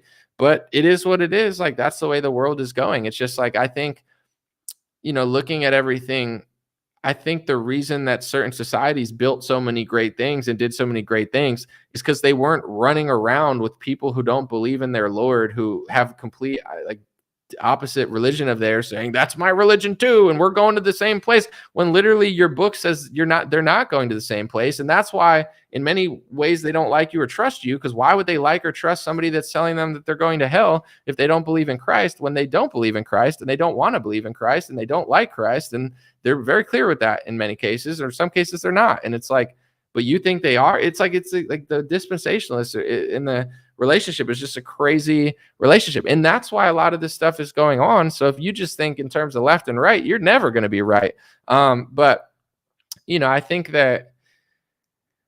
I think it's a dangerous game to try to bring back the Antichrist if you're a Christian. I think it's a dangerous game to try to say that when the world's ending, like you're the only person who said that. You don't think there were people in 800 who said that, and 900 and 1,000 and 1,100 and 1,600 and 1,700 and 1,800s and 1,900s? You think you're the first Christian to say it was the end times? They always think it's the end times, and they're not always right. So, I don't believe in false prophesizing. But anyway, and then on the other side, it's like this would not be the first time that they tried to, like, when you look at the red heifer thing and all that, I think the last one was sacrificed a long time ago. You know what I'm saying? So you don't think there was any conversation? Like, it's just one of those things where there are Jewish people that are trying to find the Mashiach or bring back the Mashiach or think they know who the Mashiach is. There's Christians who want to bring back the Antichrist because then it's Jesus time. There's Christians who don't believe that at all. And then there's Jewish people who don't believe that at all. And then there's Jewish people who see it a different way and see Mashiach coming in a different way, and Christians who think Jesus is going to come at a different time and not that. So it's like, I don't care what people think. I'm just trying to paint a picture of this weird unholy alliance between Israel and Christianity, where like they're trying to do a similar thing for totally different reasons. And it's just like, it's a wild moment in time. It's a wild situation, it's just like, it's interesting. But I feel like personally, I think most Christians are like completely oblivious of that. Like even in general, I would just say this, and I'm not going to say for everybody, because I don't think every Christian is anti-Semitic, and I don't think that every Jewish person doesn't like Christians. I think a lot of them and most do. I'm just speaking about certain sects of both religions. But in general, it's like, I think that a lot of Jewish leaders that feel the way that they feel, a lot of the smart ones in Israel and in America, like they're completely aware of the relationship and how it's going and how they see it. And I feel like a lot of these Christian Zionists are like oblivious of what's going on. Like they have no idea at all. It's actually like mind-boggling. Where it's like, if you're going to do that and try to bring back the Antichrist to get Jesus and you think they're going to burn in hell, it's like, just be honest about it. But you're like, they're our greatest ally. And it's like, what do you think they think of Jesus? Not everybody, but some. Like, what do you think do you think some of these religious leaders love Jesus as much as you? And all these Zionists are like, yeah, Judeo-Christian. And it's like, I don't care what you do or what you say, but like, is that what you like? They all think that.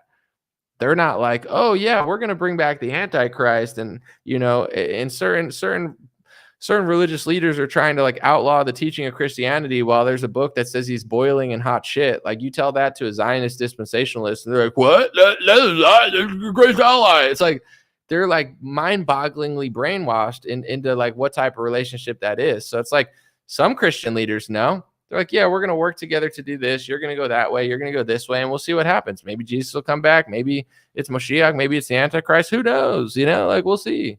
And it's like, and then others, they just have no idea, because they're listening to some Schofield Bible Zionist boomer mega church pastor with 10,000 like private jets. And they're like, I'm going to heaven. You're like, hopefully, maybe, I don't know. I'm not God. I can't tell you I hope I go to heaven, but it's like, I'm not going to lie while I'm here. I'm just going to, like, I think that, I think there's people on both sides that are completely aware of the dynamic, and then there's others that are not. But I feel like in America, Christians are like just completely oblivious. And this is what I would say as well. This is what confuses me about conservative Christians who believe that stuff. There are some, I know they're not on Twitter and stuff, and they go to church, but like, a lot of the Christian conservative Zionists in Republican politics, they're constantly like complaining about America falling apart.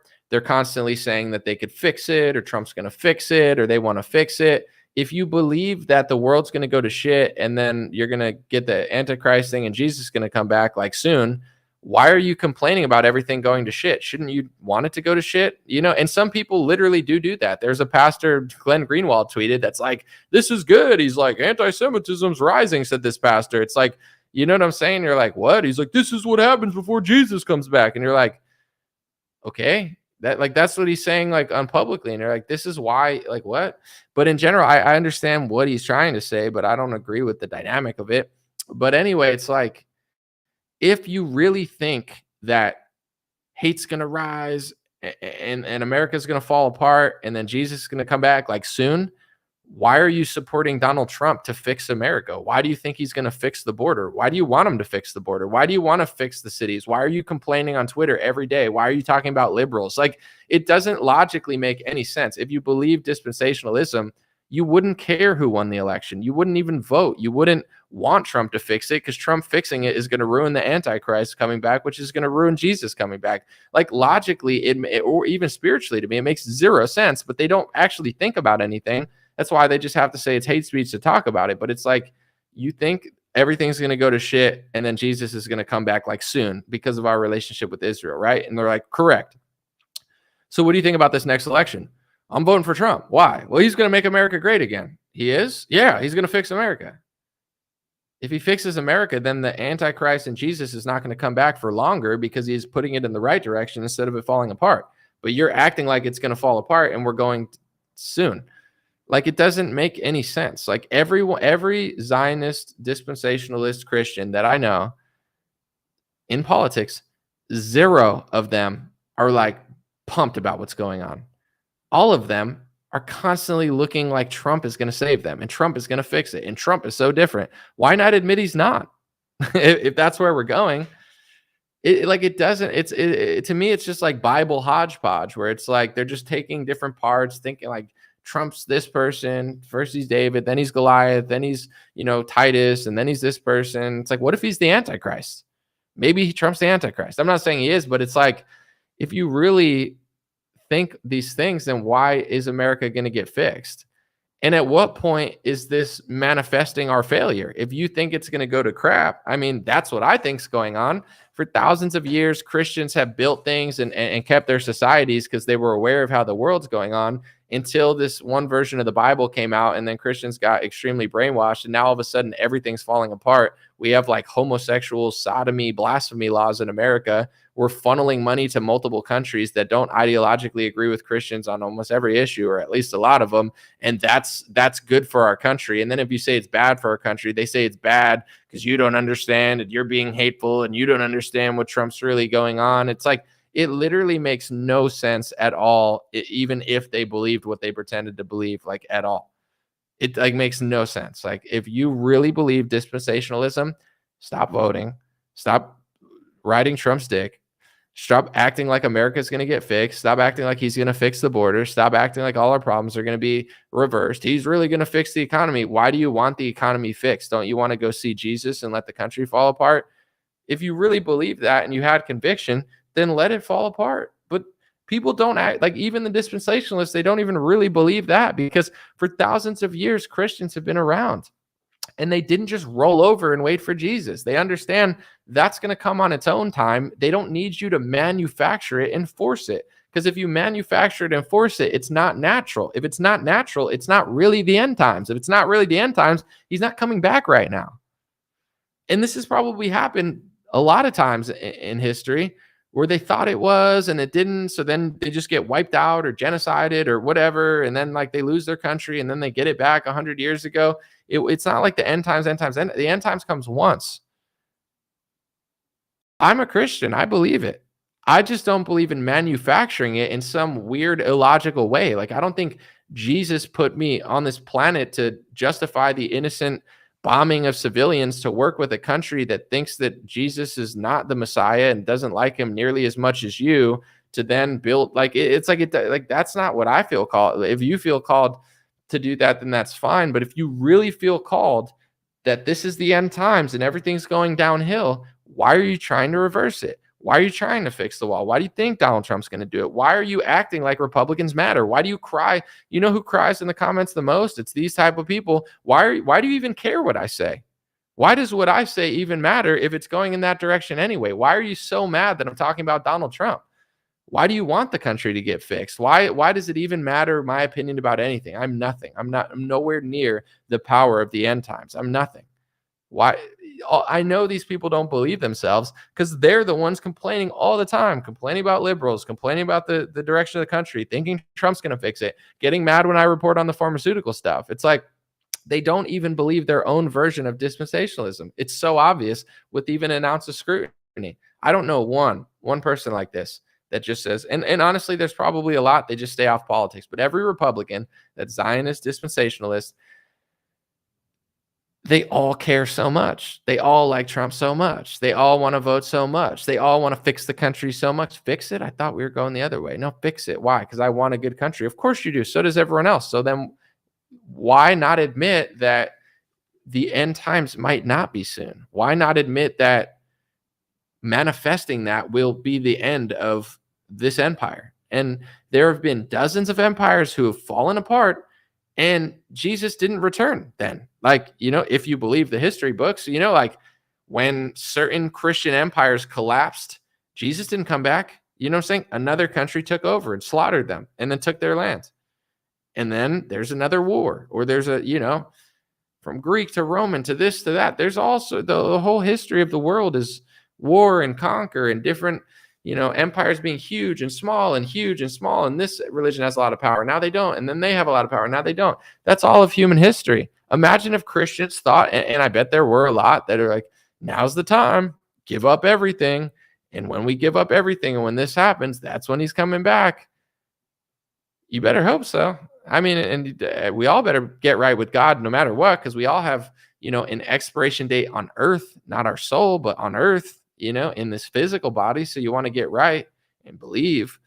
But at the same time, it's like you're not called to give up. I'm not called to give up. I'm not called to roll over. I'm not called to pass hate speech laws in America. I'm not called to link myself at the hip with people that think that Jesus sucked when I love Jesus Christ, and I don't expect, it's just not what I feel called to do in any sort of way. But if you do, then why do you care so much about politics? Why do you care so much about Trump? I hate to bring it up again, but I clearly don't hate to do it, because of course I don't hate to do it. And probably if you watch my show enough, you probably know what I'm about to say. When I had David Harris on, he said that, he doesn't criticize Trump too much because he's like a Christian, and it's a Christian thing to do. And it's like, if it was a Christian thing to do to not complain about politics, you would sit out like everyone else, like the actual Christians who literally don't even have a Twitter account and don't say a word because they really are just waiting for Jesus to come back, and they don't even say anything. That's a cop-out. You're saying you're Christian to tell the truth about Trump, but you tell the truth about the Democrats all the time. It's Christian to not talk about Trump and his pharmaceutical connections, but if I did the same thing to a Democrat or a rhino, you would be all over it, and you'd post it on Instagram and Twitter. So it's like, it's not your, like, this fake. That's why this fake, like, I'm too Christian to do that, but I do it all day. It's like, it's not your Christianity that's preventing you from doing reporting on Trump. It's the fact that you're a lobbied journalist who is a lopsided, bias, basically political operative at this point, where you're only talking about certain things, but certain things are completely off limits. If I said, here's the information that he took $1 million from Pfizer's and he sold us out to Bill Gates, you'll report it if it's Adam Schiff, you'll report it if it's, Lindsey Graham. But if it was Donald Trump who did that, you won't report it because now you're too Christian to do journalism. It's not the Christianity that's telling you not to report on that. It's the Mar-a-Lago steaks. It's the expensive lifestyle. It's hanging out with country stars at Donald Trump's office and getting invited places. It's ego. It's worldly. It's finances. It's money. Stop hiding behind Jesus and saying, oh, Jesus told me not to do journalism on Trump, but he told me to do journalism. That's not Jesus talking. It's the Mar-a-Lago steaks. It's the donor hangouts and the politics. The fact that you are now basically the new rhino rebranded. That's a little better than the old rhinos, but too fake to ever actually get any change. Let's be honest. Right? No? So, I see that. Anyway, someone said you act like Trump is about money. You're acting like I act like Trump is about money. You're saying that I said that. I didn't say that. I said what I said. It's 2 hours and 47 minutes long. I've said enough words here. I don't need to repeat what I've already said a bunch of times, and I don't need to justify not saying things that I've said. But obviously Trump, I'm not going to say he's 100% about money, but he's Donald Trump. Trump is like a synonym for money. Trump has been in a bunch of rap songs, not because of his skin color or his hair color or, what he did in the television industry. Trump's in a lot of rap songs because he's money. Trump is like a synonymous with money. I never said it's all he cared about. I never said that that's all he's about, or, you said that I said that. I never said he's all about money, but money is a huge part of who he is, and I think his lifestyle. So I wouldn't say it's wrong to say that, but I never said it that way. Appreciate you guys. God bless you. God bless your family. God bless America. God bless the world. I appreciate you. I'm probably going to take Saturday and Sunday off, but I might not if certain stories pop up that I'm interested by. Thanks for watching. Thanks for listening. Thanks for sharing. Anybody who does, it's on podcast. Just letting you guys know, I go live on Facebook, YouTube, and Rumble all at the same time. And then afterwards, or a day later, or sometimes never, it goes to Apple and Spotify podcasts. But I'd rather people watch on YouTube or Facebook, to be honest, because they actually pay. I'm just being honest. And Rumble barely pays. I think I made like $80 the whole time I've been on there, which is not bad. It's $80 I didn't have, but it's like, it's not like career changing money by any means. So I'd rather people listen on here than a podcast, but it's whatever. I don't care. Podcast is probably easier because there's no ads. But yeah, my show's there everywhere. And I did a new Instagram reel and Facebook today. Appreciate you guys. God bless. I might take the weekend off. I might not. Sometimes life is like waves. And when I'm rolling, I got to go with it because I know there's going to be a week where I don't. So maybe I will work tomorrow. I don't know. Appreciate you guys. God bless you. Thank you, everybody in the chat, except for the losers, the haters, and the hate speechers. Obviously, I condemn your hate speech. And, hopefully one day in this country, we'll get right. And, the First Amendment will be gone. No, I'm just joking. Obviously, I don't believe that. I can't. Now I'm afraid to make jokes sometimes because I'm like, they could chop a joke or a quote out of context and act like I said that. So I got to be careful. That's why I'm so careful with what I say, too. It's not that I care necessarily what people think or, I'm not trying to like justify myself to people who will never get it. But I'm trying to be very careful because it seems like a smart thing to do. In this world, I'm definitely I'm pretty careful, and I've always been pretty careful. I try to be. But obviously it is what it is at a certain point. I also like to be funny. It's like, should I make a joke or should I be careful? It's constant battle here, but it's whatever. Appreciate you guys. Hey, what's going on, my friends? Just a few ways to stay in touch and support if you'd like to. The first way is dreamrare.com. We have blue beanies, black beanies, pink hats, other colored hats, freedom versus tyranny shirts, stay blessed long sleeve, God is great long sleeve, and lots of more cool items coming soon. Dreamrare.com. Check out the shop to support. Everything's made in the United States. Handpicked by me. Patreon.com/raretalk. For $5 a month, you can help support me, support the show. If you haven't noticed, unlike other channels, I don't work with very many sponsors, sometimes none at all. And part of the way I'm able to do that is with the dreamrare.com shop and patreon.com/raretalk. So thank you guys for keeping this show free, unimpeded, uninterrupted. I'm forever grateful. My free email list is stayintouchwithme.com. So check the links below in the description or just type in on any browser, stayintouchwithme.com, all one word. You'll find my email list, put it in there, and it's the least annoying email list you'll ever be on. I barely use it because I don't like getting emailed every day or every week. It's annoying. So I don't do it. Stayintouchwithme.com. It helps me take back some power away from big tech. Telegram, t.me/dreamrarechat or @dreamrarechat. Due to censorship, I post all my live stream and videos there. Sometimes I have some bonus content, and I try to give people a heads up when Facebook or YouTube won't. DreamRareChat at Telegram. My Instagram is @DreamRare. Thanks for everybody following there for shorter content. And DreamRareLinks.com. That's DreamRareLinks.com. Has all my stuff. My podcast on Spotify, Apple Podcasts, my music on Spotify and Apple, my Rumble page, my BitChute and Gab page. All my links are found at DreamRareLinks.com. Thanks for watching, folks.